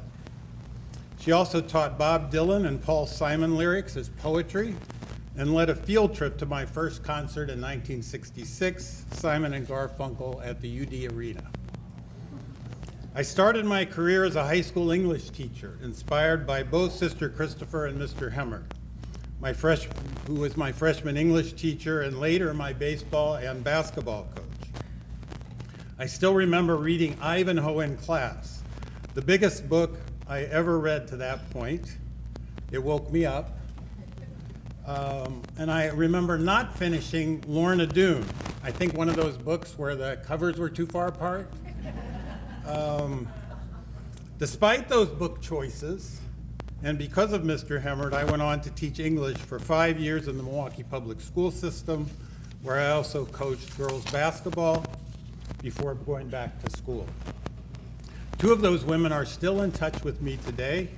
Point guard Phyllis Hogans, who got a 4-year scholarship to Wisconsin, and our 6'1" center, Essie Haney, who got a full ride to Howard University.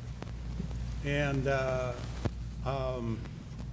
was nice to have a 6'1" center in 1977. So we won the City of Milwaukee Championship 2 years in a row, mostly because of her. I'm also proud of having former students who have gone on to become reporters at the Dayton Daily News, the Columbus Dispatch, the Chronicle of Higher Ed, the Boston Globe, the Washington Post, and we supported 15 journalism students who went in to teach for America, some because they could not find jobs in journalism. Stealing again from my talk yesterday, I went to Carroll between 1963 and 1967. Those were tumultuous years. As a freshman, I was in Sister Mary Harold's algebra class when I heard about President Kennedy's assassination. The following summers across urban America were characterized by unrest and protests over civil rights legislation and the Vietnam War. I had Carroll classmates who died in that war. I had classmates who protested that war. When I showed up in Marquette my freshman year, Father James Groppe was leading protest marches in the street below my dorm. I was scared, but I was also prepared. The nuns, priests, and lay faculty at Carroll created a safe place, a place to learn and grow. Father Fay's religion class introduced me to social justice themes and prepared me for some of the issues that I wrestled with in college and after. Mr. Hemmert and Sister Christopher made me a better reader, a good writer, and a critical thinker. I also had fun at Carroll, and there are a couple of brief stories that I had to edit from my talk yesterday, and Mr. Hemmert's grandchildren might want to cover their ears right now. One was sending Charlie Goodrick out of a biology class sophomore year. We gave him money and he made a McDonald's run during the class. And we gave him extra money because none of us got caught. The nun that semester never looked up. And I think she was gone. I can't remember her name, but she was gone by the end of that semester. Also, some of us from the football team senior year, Mike Millord and Steve will remember this. We didn't get to go to the Bergamo retreat with the regular class. We had to go in the spring. And we got kicked out. We had to walk home from Bergamo. So I had a contribution there. I climbed up on top of the grotto and started doing the Sermon on the Mount. And I think I changed some of the words. And we got in trouble. And that was the only time I remember being in Father Reese's office, and that man went easy on us. So I never got in big trouble. I thought I was not going to graduate for getting run out of Bergamo at our retreat. I would also like to acknowledge some of the teachers who kept us safe back then, who haven't been acknowledged, who I know as Sister Mary Carroll. Could you stand up, please? So, who was such an influence to a lot of our students. And Sally Keys has already been introduced, Sister Rose Joseph. And, of course, Mr. Hemmert. Stand up. Very good, very good. Thank you. I also want to acknowledge some of my former classmates. Steve Freeze, again, who I grew up with at St. Helens in Carroll. Steve was my guest last night at the game, and we remembered our checkered careers playing football for Carroll. I made two observations.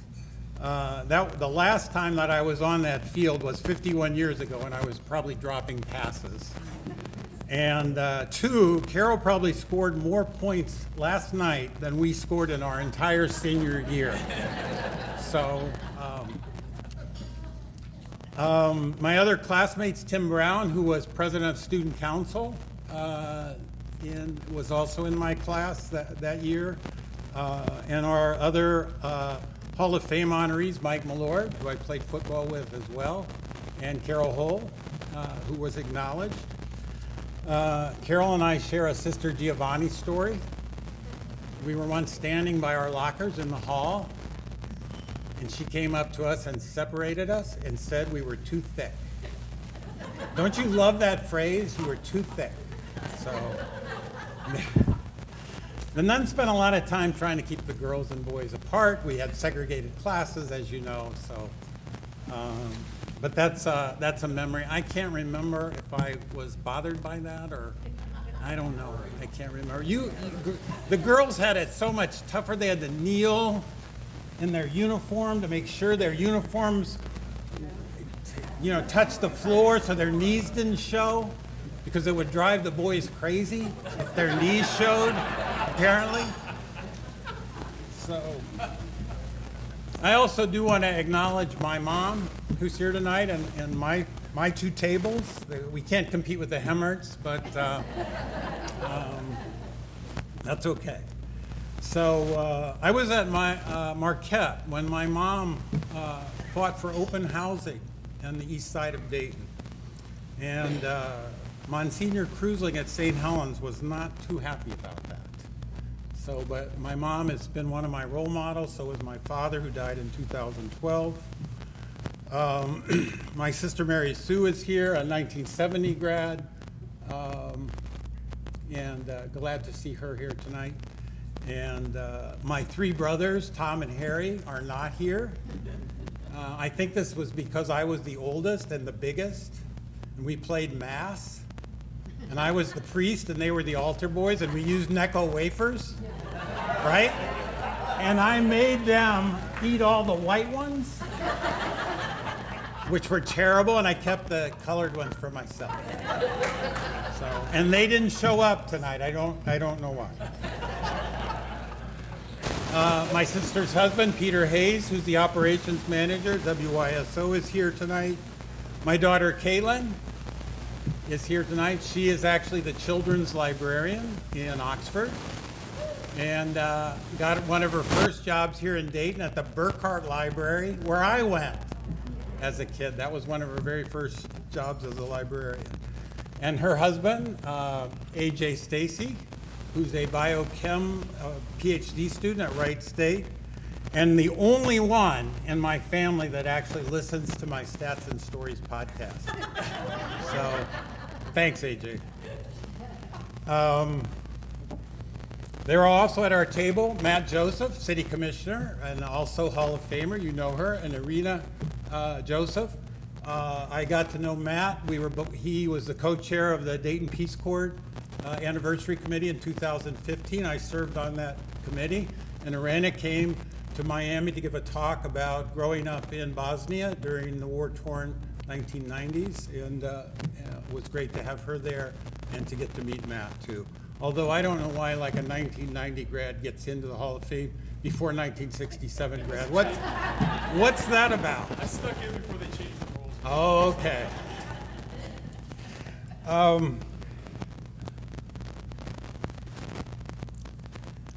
Finally, I want to acknowledge my wife of 47 years, Diana Campbell.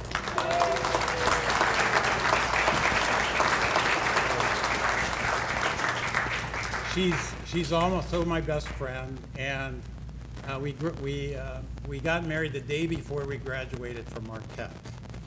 And we met actually our junior year. We were both English majors, and we met in an Edgar Allan Poe seminar. There were 8 of us. And the professor appropriately had a twitchy eye. So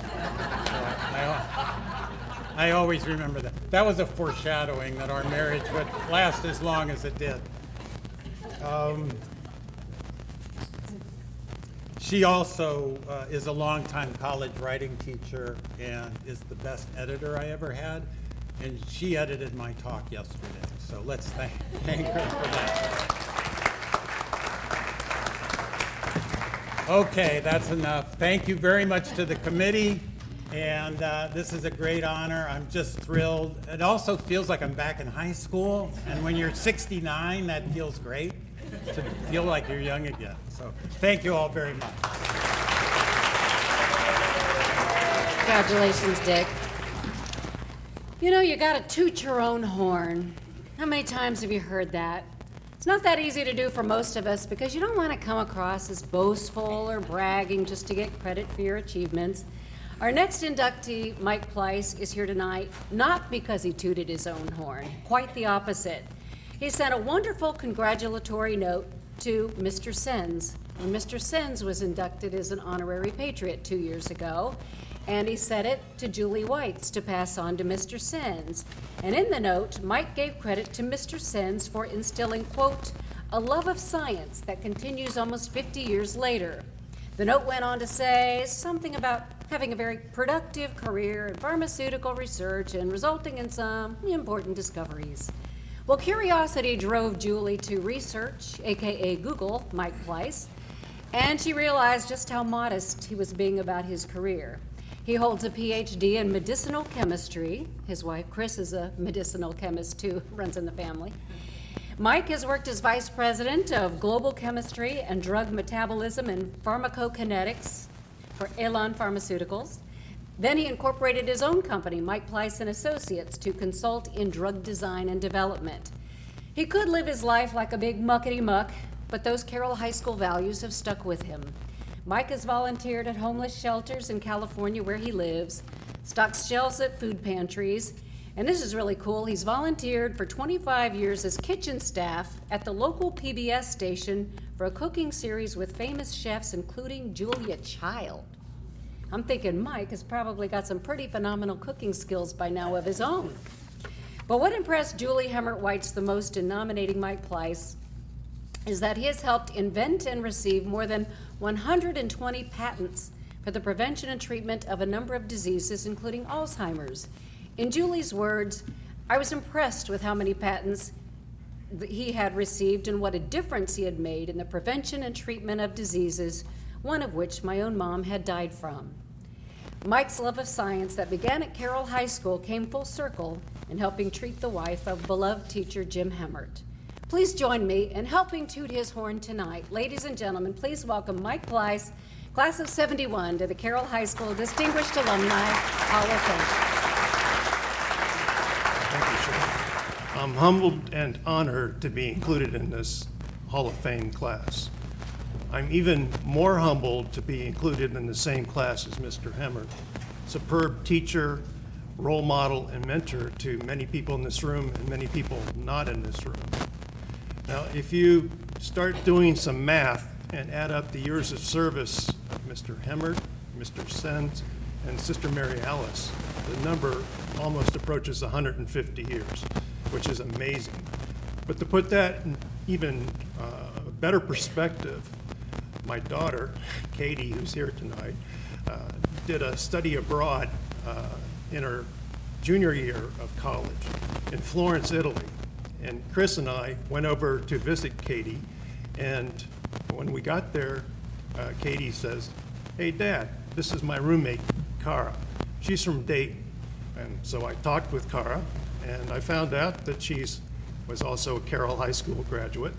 And even more impressive than that, we shared common teachers, Mr. Hemmert, Sister Mary, not Sister Mary Alice, but Mr. Sens was principal.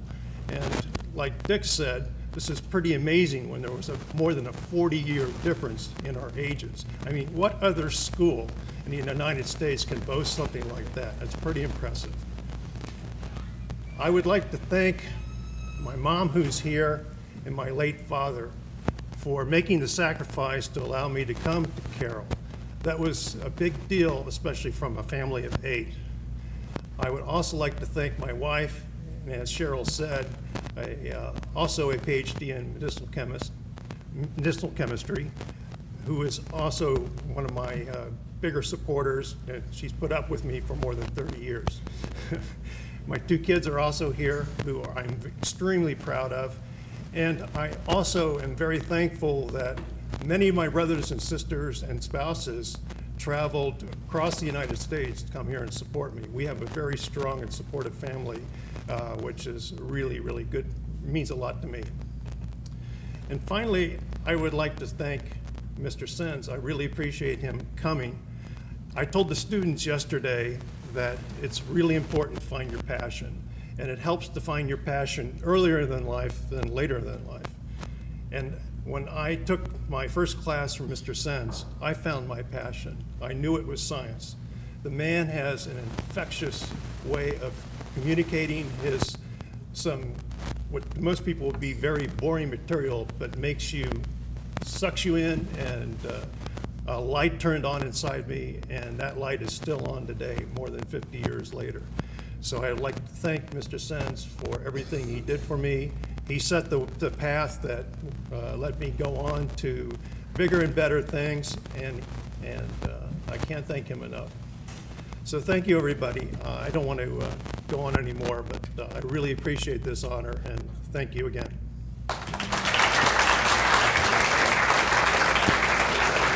Congratulations, Mike. Over Labor Day weekend, our next inductee and her family camped at Shenandoah National Park, where she says her family indulged her in a little bit of night sky photography, including her first Milky Way panorama. You can see her beautiful photos on Instagram, Cat's Eye Photography. And when she and Mike got married years ago, Cat made her own wedding dress. You might think she's a professional photographer or even a fashion designer. She is neither. Cat Greaney Cashman has a doctorate in microbiology and immunology from Georgetown. She took that path because her vision wasn't good enough to be a pilot, which is what she originally wanted to do. But she always liked science, and it's a good thing because Cat is at the top of her field in virology research and vaccine development. In fact, for several years now, she has obtained grants for and worked to develop a vaccine for the Lassa virus, which I understand is similar to the dreaded Ebola virus that we've all heard about. Lassa was discovered in West Africa about 50 years ago when this mysterious disease killed a nurse. Here's part of a BBC article about Lassa from March of 2018. It says, since the beginning of the year, Nigeria has been gripped by an outbreak of a deadly disease, Lassa fever, for which no vaccine currently exists. Health workers are overstretched, and a number of them have themselves become infected and died. In severe cases, the article states, Lassa can mimic another deadly hemorrhagic fever, Ebola, causing bleeding through the nose, mouth, and other parts of the body. The fatality rate in the Nigerian outbreak is more than 20%. Hearing about this awful virus makes me awfully glad that we have a person like Kat dedicated to developing a vaccine to fight it. Who better than a loving daughter, wife, mother, photographer, seamstress, would-be pilot, and scientist, and now inductee in the Carroll Distinguished Alumni Hall of Fame. Ladies and gentlemen, please welcome from the class of 1983, Dr. Kathleen Greaney Cashman. So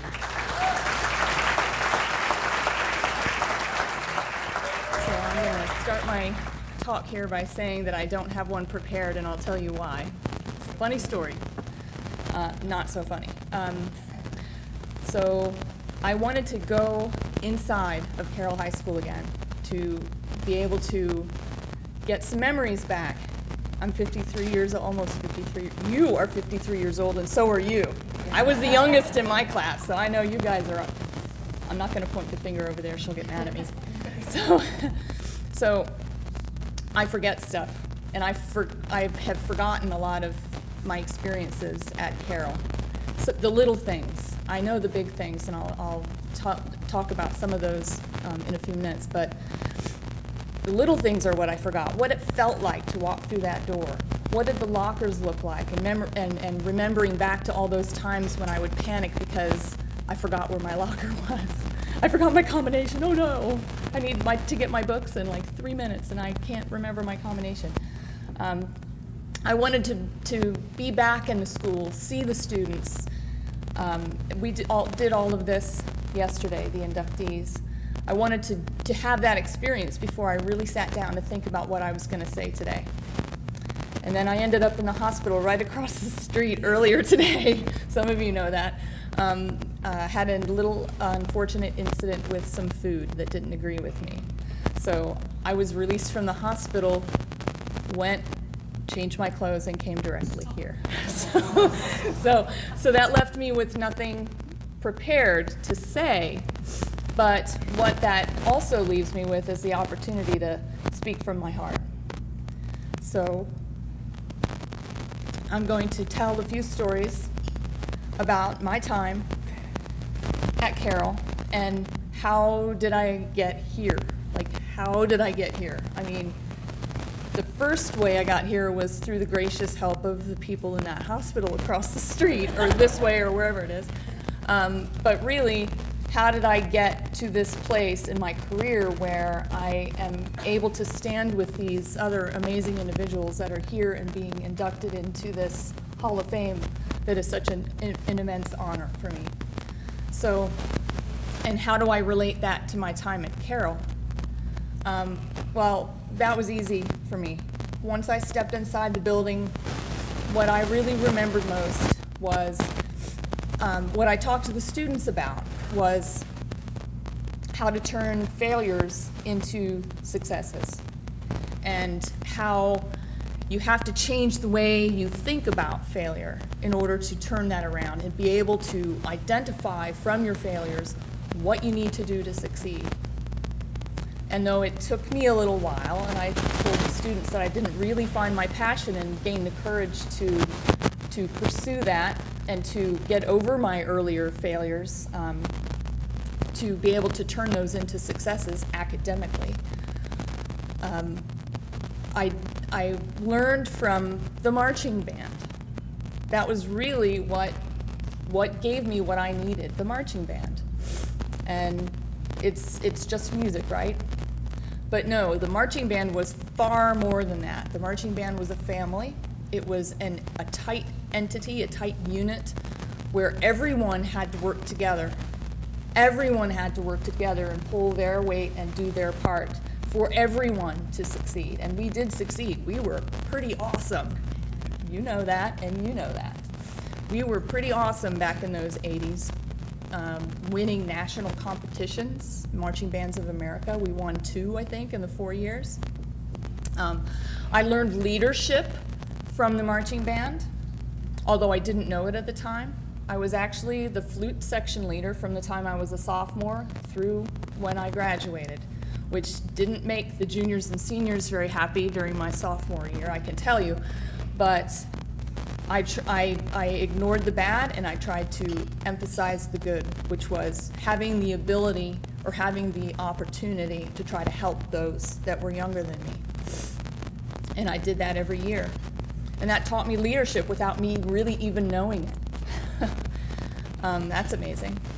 I learned the value of hard work because it's music, it's only music, right? No, it wasn't only music. We worked hard every day. Every day after school, we were in that parking lot practicing. And Mr. Luzio, the band director, was up in that 3rd floor window facing down on the parking lot and yelling at us all day. Just yelling at us. But he was motivating us. That's what he was doing. We had to work hard every day. So that told me the value of hard work because we won. When we worked really hard, we won. We didn't get tired. We weren't allowed to, although we really did. And the parents, the community around the marching band, the parents were amazing. Sewing the uniforms, sewing up the rips in our uniforms when we would rip everything we had, practically. Flags would get caught in us, and flags would get torn, and uniforms would get torn, and the parents would swarm in and just fix everything. Our travel competitions, the parents would come in and they'd bring their portable grills and they'd cook us breakfast in the morning. We slept on gym floors, and it wasn't very comfortable, but we were all together, and we were just delighted with that. We worked hard. We worked so hard that we were in a concert circle outside of the gym where we slept, rehearsing our music for our competition in 18-degree weather outside with our little skinny cotton gloves that didn't provide any warmth at all. Our uniforms where we couldn't wear winter coats over them. We were practicing out there. My lip actually froze to the mouthpiece of my flute. And I had to get band mothers to help me to unattach myself from my flute. So, I mean, it was a true community. And the hard work that's what I remembered most about Carroll, really, is the hard work that I put into the band. Now, when I came to Carroll, Mr. Sens, world-famous science teacher, as it turns out, was the principal already. So I didn't experience him as a science teacher, and I can tell you that if I had known that he was such a fantastic science teacher, I would not have been so afraid of him. I would have gone to talk to him and asked for his advice. I certainly would have. I talked to the students earlier about my failure in science. In my very first science class that I took, I came very close to failing it. It technically wasn't a failure. I got a D, but I was able to improve that grade to passing with hard work, which I already knew about from the marching band, and with a little help from the teacher giving me a hand up. and I really appreciated that. The band and the hard work that I learned there, and the work ethic, that's really what it was, is a work ethic, because you learn to work hard at whatever it is you're doing. You can take that and you can apply it to any situation at all. So the hard work that I learned how to do it. You don't, what kind of hard work do you do before you get to high school where you have to study? Like, I'm my two little guys over here. Yeah, hey, whoop, somebody talking to us? My two little guys over here, that's what I tell them every day. It's like, I want you to work hard on your studies. You work hard now because then you learn how to do it. So it isn't so hard for you when you get to high school because that's when the real work begins, is high school, and of course beyond in college. I have the support of my family. My family is here, and I'm very thankful for that. My entire family, we all live in different places now, or most of us live in different places. My two little guys. And like I did in my college career, which took me a little longer because I was working full-time and sometimes 2 and 3 jobs to put myself through college while I was trying to realize my dream of being a scientist.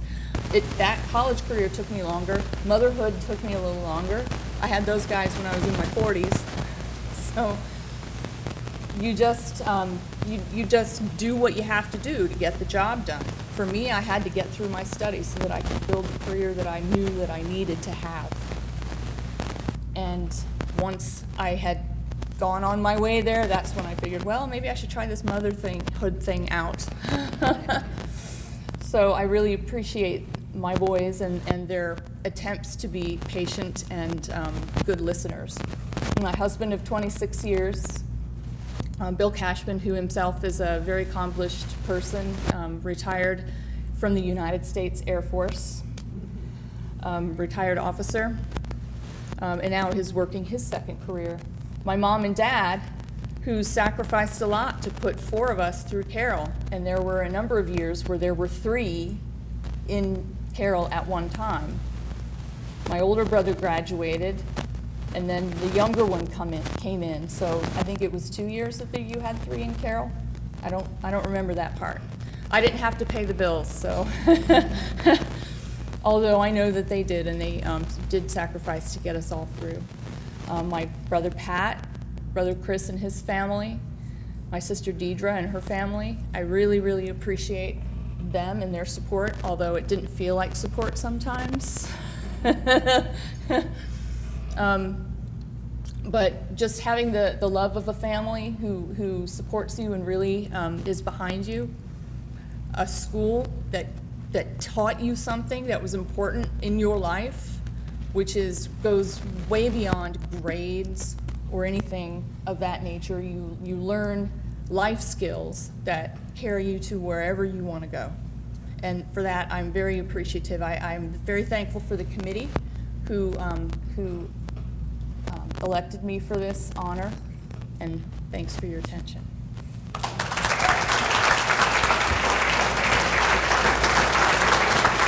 Congratulations, Kat. For somebody who didn't feel well all day, you knocked it out of the park. Way to go. The same guy his friends describe as a wonderful friend, father, and husband is the same, they tell me, who would stick 2 of his fingers in your beer and keep talking until you noticed. That is a very basic synopsis of our next inductee, Mark Draper, class of 1984. He is the youngest of the 7 Draper kids who went to Carroll, lived over there on Powderhorn. He told me tonight he delivered my family's newspaper, the Beaver Creek Daily News. Did a good job. I think there was that one time it ended up in the bushes.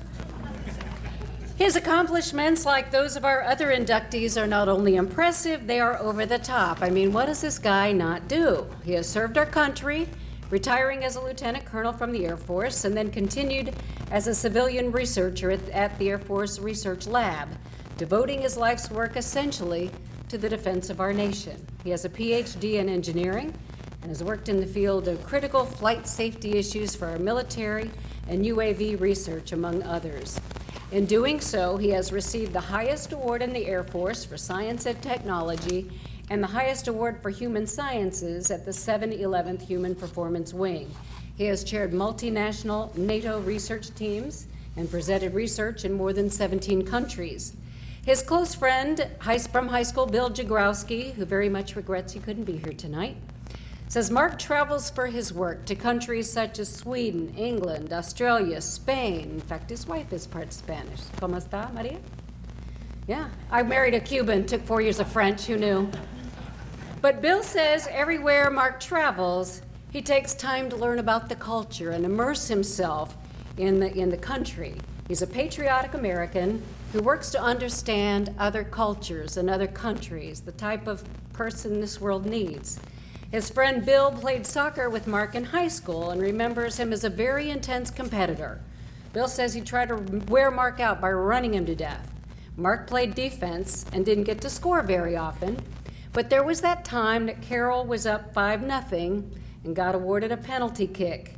So in a more charitable moment, maybe Bill felt bad for making Mark run himself to death. Bill asked Coach Donahue if Mark could kick one. He did. He scored, and he was so happy he did a somersault.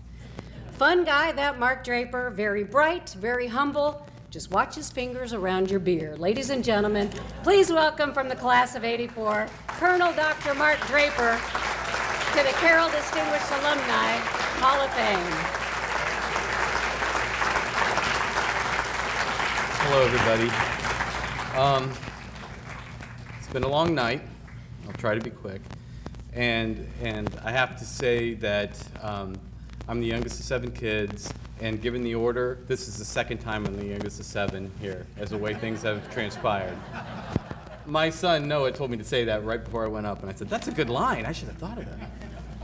So first of all, I'd like to thank all of you. I feel very privileged and honored to receive this recognition from Carroll High School. To start off, I'd like to acknowledge those that actually came to support me today, starting off with my immediate family, my loving wife, Mary Chu, our 2 sons, Noah and Luke. 4 of my 6 older brothers and sisters were able to make it here today. Thank you for that. And extended family, as well as in-laws and some very dear friends. So thank you very much. I appreciate it. It means a lot.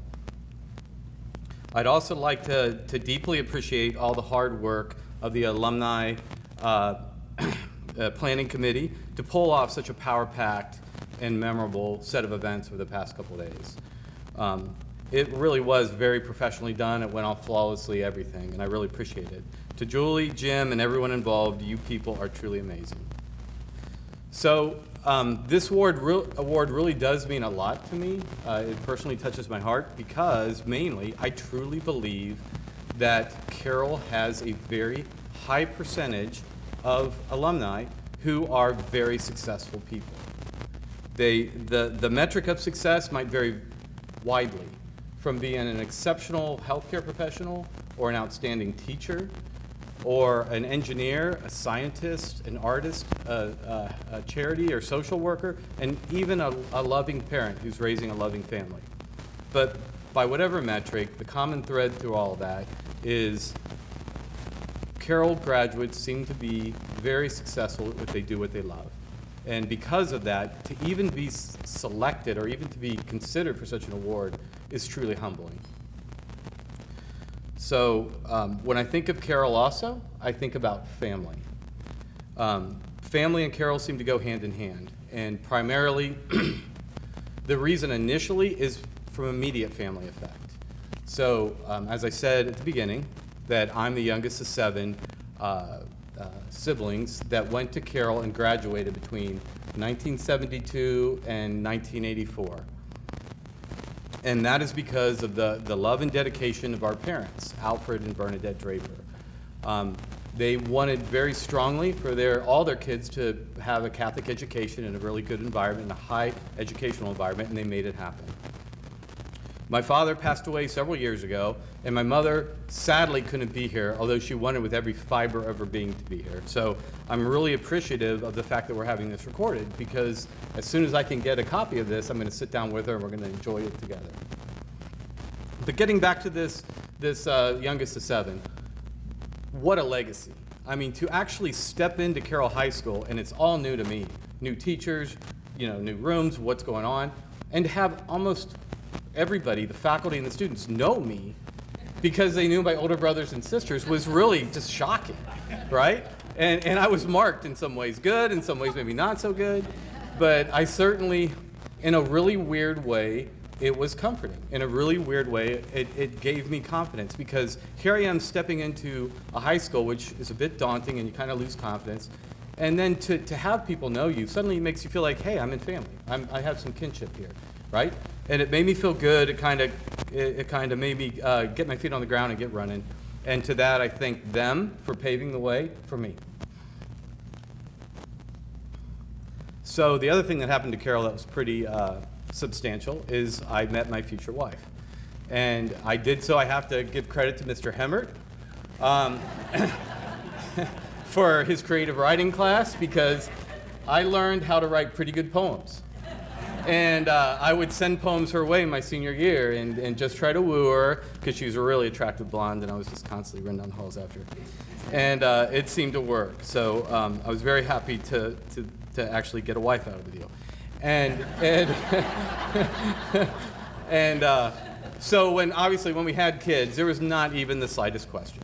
There wasn't. I mean, we were sending our kids to Carroll because we wanted them to have the same great environment in a small, faith-driven, community from which they could learn, because that's a kind of crazy time in your teenage years, right?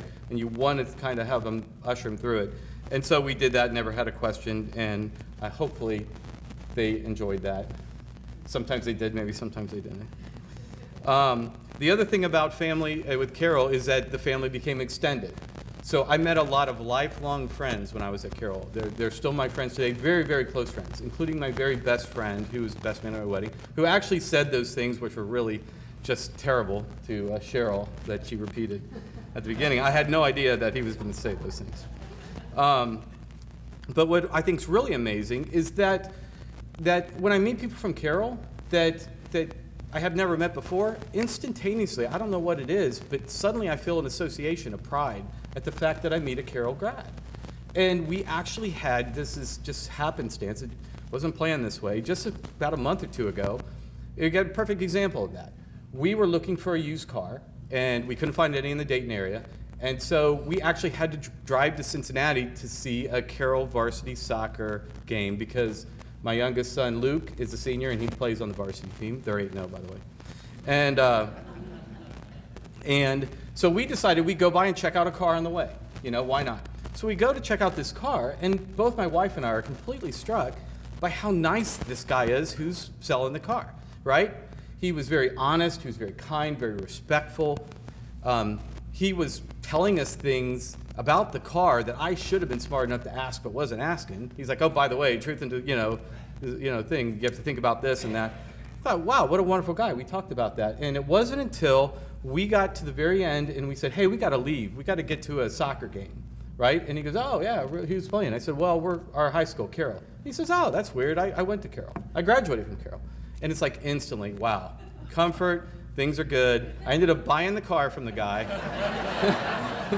But I'll tell you what, that damn car better hold up, or I'll be really pissed. Excuse my language. So I want to finish up with a little bit about what I do and how Carroll impacted that, right? So I actually am a human factors engineer. It's a very small, specialized field of engineering that combines knowledge of engineering, like how to build systems, how to build machines, things like that, what engineers do, with a lot of knowledge of the human psychology, human physiology, how humans perceive, how they think, how they decide things. And you combine them, and at the interface, you find out how machines and humans should hook together. That interface is where I work, right? And I have been very fortunate in my job to be able to meaningfully impact current Air Force systems with either my consultation or evidence from my research to benefit the design of crew stations of cockpits, including the Predator unmanned ground control station, or the Predator unmanned vehicle, the Global Hawk unmanned vehicle, the C-17, and the F-16 Vista aircraft. But I work in the Air Force Research Labs, and that's not really what I'm supposed to do. I'm not supposed to affect current systems. What I'm supposed to do is to look 20 years in the future and to make sure that the Air Force still remains the most powerful Air Force in the world, and we still protect America and the freedoms we have. So what do you do to protect us in the future? That's my real passion, that's my real job. And that future is a rapidly changing one. Because as you all know, because you all have smartphones and everything, the data explosion's occurring, right? It's occurring at an exponential rate. There's information everywhere. And humans need to digest this, understand it, and understand what's happening. At the same time, computational capability is shrinking, and sensing capability is shrinking and becoming more ubiquitous. It's kind of spreading out into the environment, computers and computing power. And thirdly, computers are getting smarter. They're starting to be able to think for themselves through artificial intelligence capability, right? So these things are all happening, and the charge before people like me is to how do we make sure the human remains central to systems in the future? How do we make sure humans are still involved, and not only just involved, but in charge, know what's going on, and can inject easily and efficiently when needed their experience, their expertise, their ethics, and their morality to make sure that what we do is right in all cases. That's the space I work in. And I'll tell you what, to work in that space, you absolutely need to be an out-of-the-box thinker. You have to think very creatively, you got to think out of the box in problem solving, because the answer is not a conventional solution. It's those exact two qualities, out-of-the-box thinking and creativity, that I directly attribute to Carroll High School. The out-of-box thinking, I'll just give you a few examples of how that happened. When I came in my freshman year, I had religion class with a guy named Mr. Rakel, and I expected the classic nun-driven religion, right? And no, he actually held out the Bible and he says, you know what this is? This is a contract. He considered the Bible a contract between two entities, me and God. And he talked about it as if it was a business relationship. And he's like, you can choose to agree with what's in the contract or read it or not, but you're held accountable. And it was just a different way of thinking about it. And I'm like, that's pretty cool. And it woke me up and it got me really interested. As another example, there were many teachers at Carroll, Sister Marine one, Mr. Walsh another, who were very open to alternative forms of how you addressed work assignments, especially group projects. And one great example that I still love is back in 1982, for an honors history class report that we had to do in front of the class, we actually produced a movie entitled Bonnie and Clyde Meets Batman and Robin. And it was accepted, and it was fun, and we worked hard on it. And it was those sorts of things that once you were able to do that, you started thinking, well, what else can I do creatively? So I think Carroll was really great in that regard. And thirdly, I got to give a shout out once again to Mr. Hemmert, because the creative writing was a key. And the reason I say that is because in my job, you need to be able to think outside the box and come at it from right angles from whatever other people are doing. But you also need to persuade somewhat stoic, stodgy senior leadership that this is the right idea. And the way to do that is through creative writing. And I'll tell you what, Mr. Hemmert taught me the love of writing and the importance of writing, to the point where people today, when they think they have something right, they will send it my way. And what do you think, Mark? Does this work? And I'll look and I'll study it and I'll change words here and I'm like, okay, now I'm happy. And I'll send it back to him, right? And it's all, I truly believe that was instilled in me, because I never had it before I took his class. It was Mr. Hemmert. So, finishing up, just want to say I think the future looks bright for Carroll High School. At the assembly yesterday, it was just an outstanding experience. The students there, flat out, are fantastic. They were attentive to all of us talking. They were enthusiastic. They were respectful. And the faculty we had a chance to talk to, very sharp, had great plans, very down to earth. Mr. Sobleski, fantastic, just fantastic. He has a plan for the facility, things going forward. So I have very high hopes for the future of Carroll High School, and I'm proud to be part of the Carroll family. Thank you. Well, at this time, we will officially induct the 2018 class of the Distinguished Alumni Hall of Fame. And we're going to ask everyone in the audience to please remain seated during the induction until after our closing prayer. Will the 2018 inductees please return to the front of the room, and we're going to have you stand in front of the podium here and face the camera where Mike Franz, my friend, is standing. Hello, Mike. We were co-workers at one time. He abandoned me. Was it something I said? So we'll have the 2018 inductees come right up here. Line yourselves up. I guess in order of class. I don't know. Does it matter, Mike? I'm asking you now. Okay. Then I would like to invite all of the former distinguished Alumni Hall of Fame inductees who are present from 2008, 2009, 2010, 2012, 2014, 2016 to come on up on either side of the stage if you want to, whatever side of the place you're on. Stand back here. You can stand with Jim Fleischer over here or with Julie Whites over here. And once we all get assembled, we'll do the official induction ceremony. Making your way on up. Good-looking group, if I do say so myself. Everybody ready? I think we're all here. Your fellow alumni, the administration, faculty, staff, and students at Carroll High School want it to be known that you are distinguished in our midst and shall evermore be remembered as members of this honored Hall of Fame in which you are recognized and held up as examples of what it means to be Carroll High School alumni, true patriots for life, and examples of the ideals of church, family, country, community, and service. Be it so known, be you so honored. Congratulations.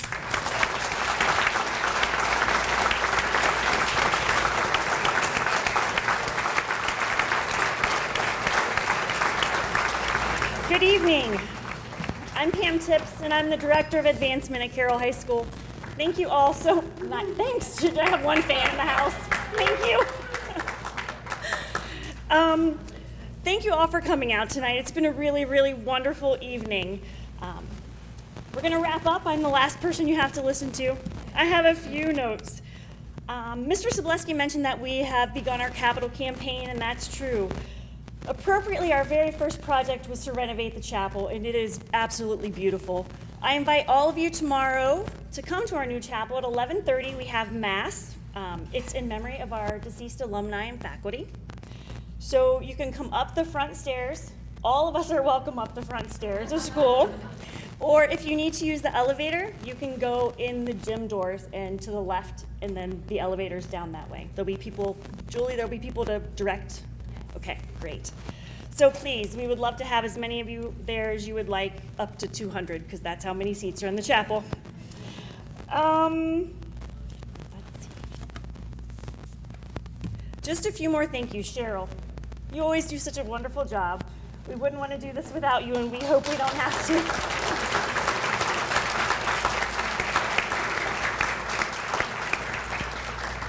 Michael Franz is our videographer. He's a wonderful person on my staff. He's the director of communications. He does our webpage and all of our social media that you may get to see.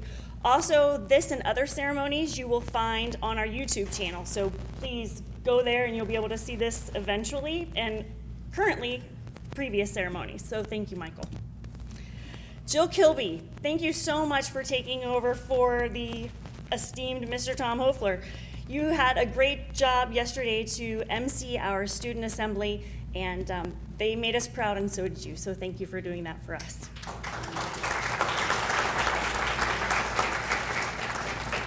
We can never thank Julie Whites enough for putting on this wonderful weekend. It's run largely by volunteers, but we all know Julie's the brains of the operation, and we really, really appreciate all of your efforts.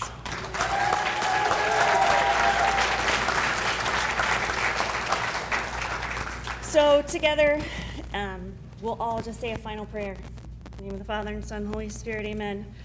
Father, thank you for bringing us all together today as one family. You've brought us all for a purpose. Please let us be open to your purpose and to recognize what we need to do in the future.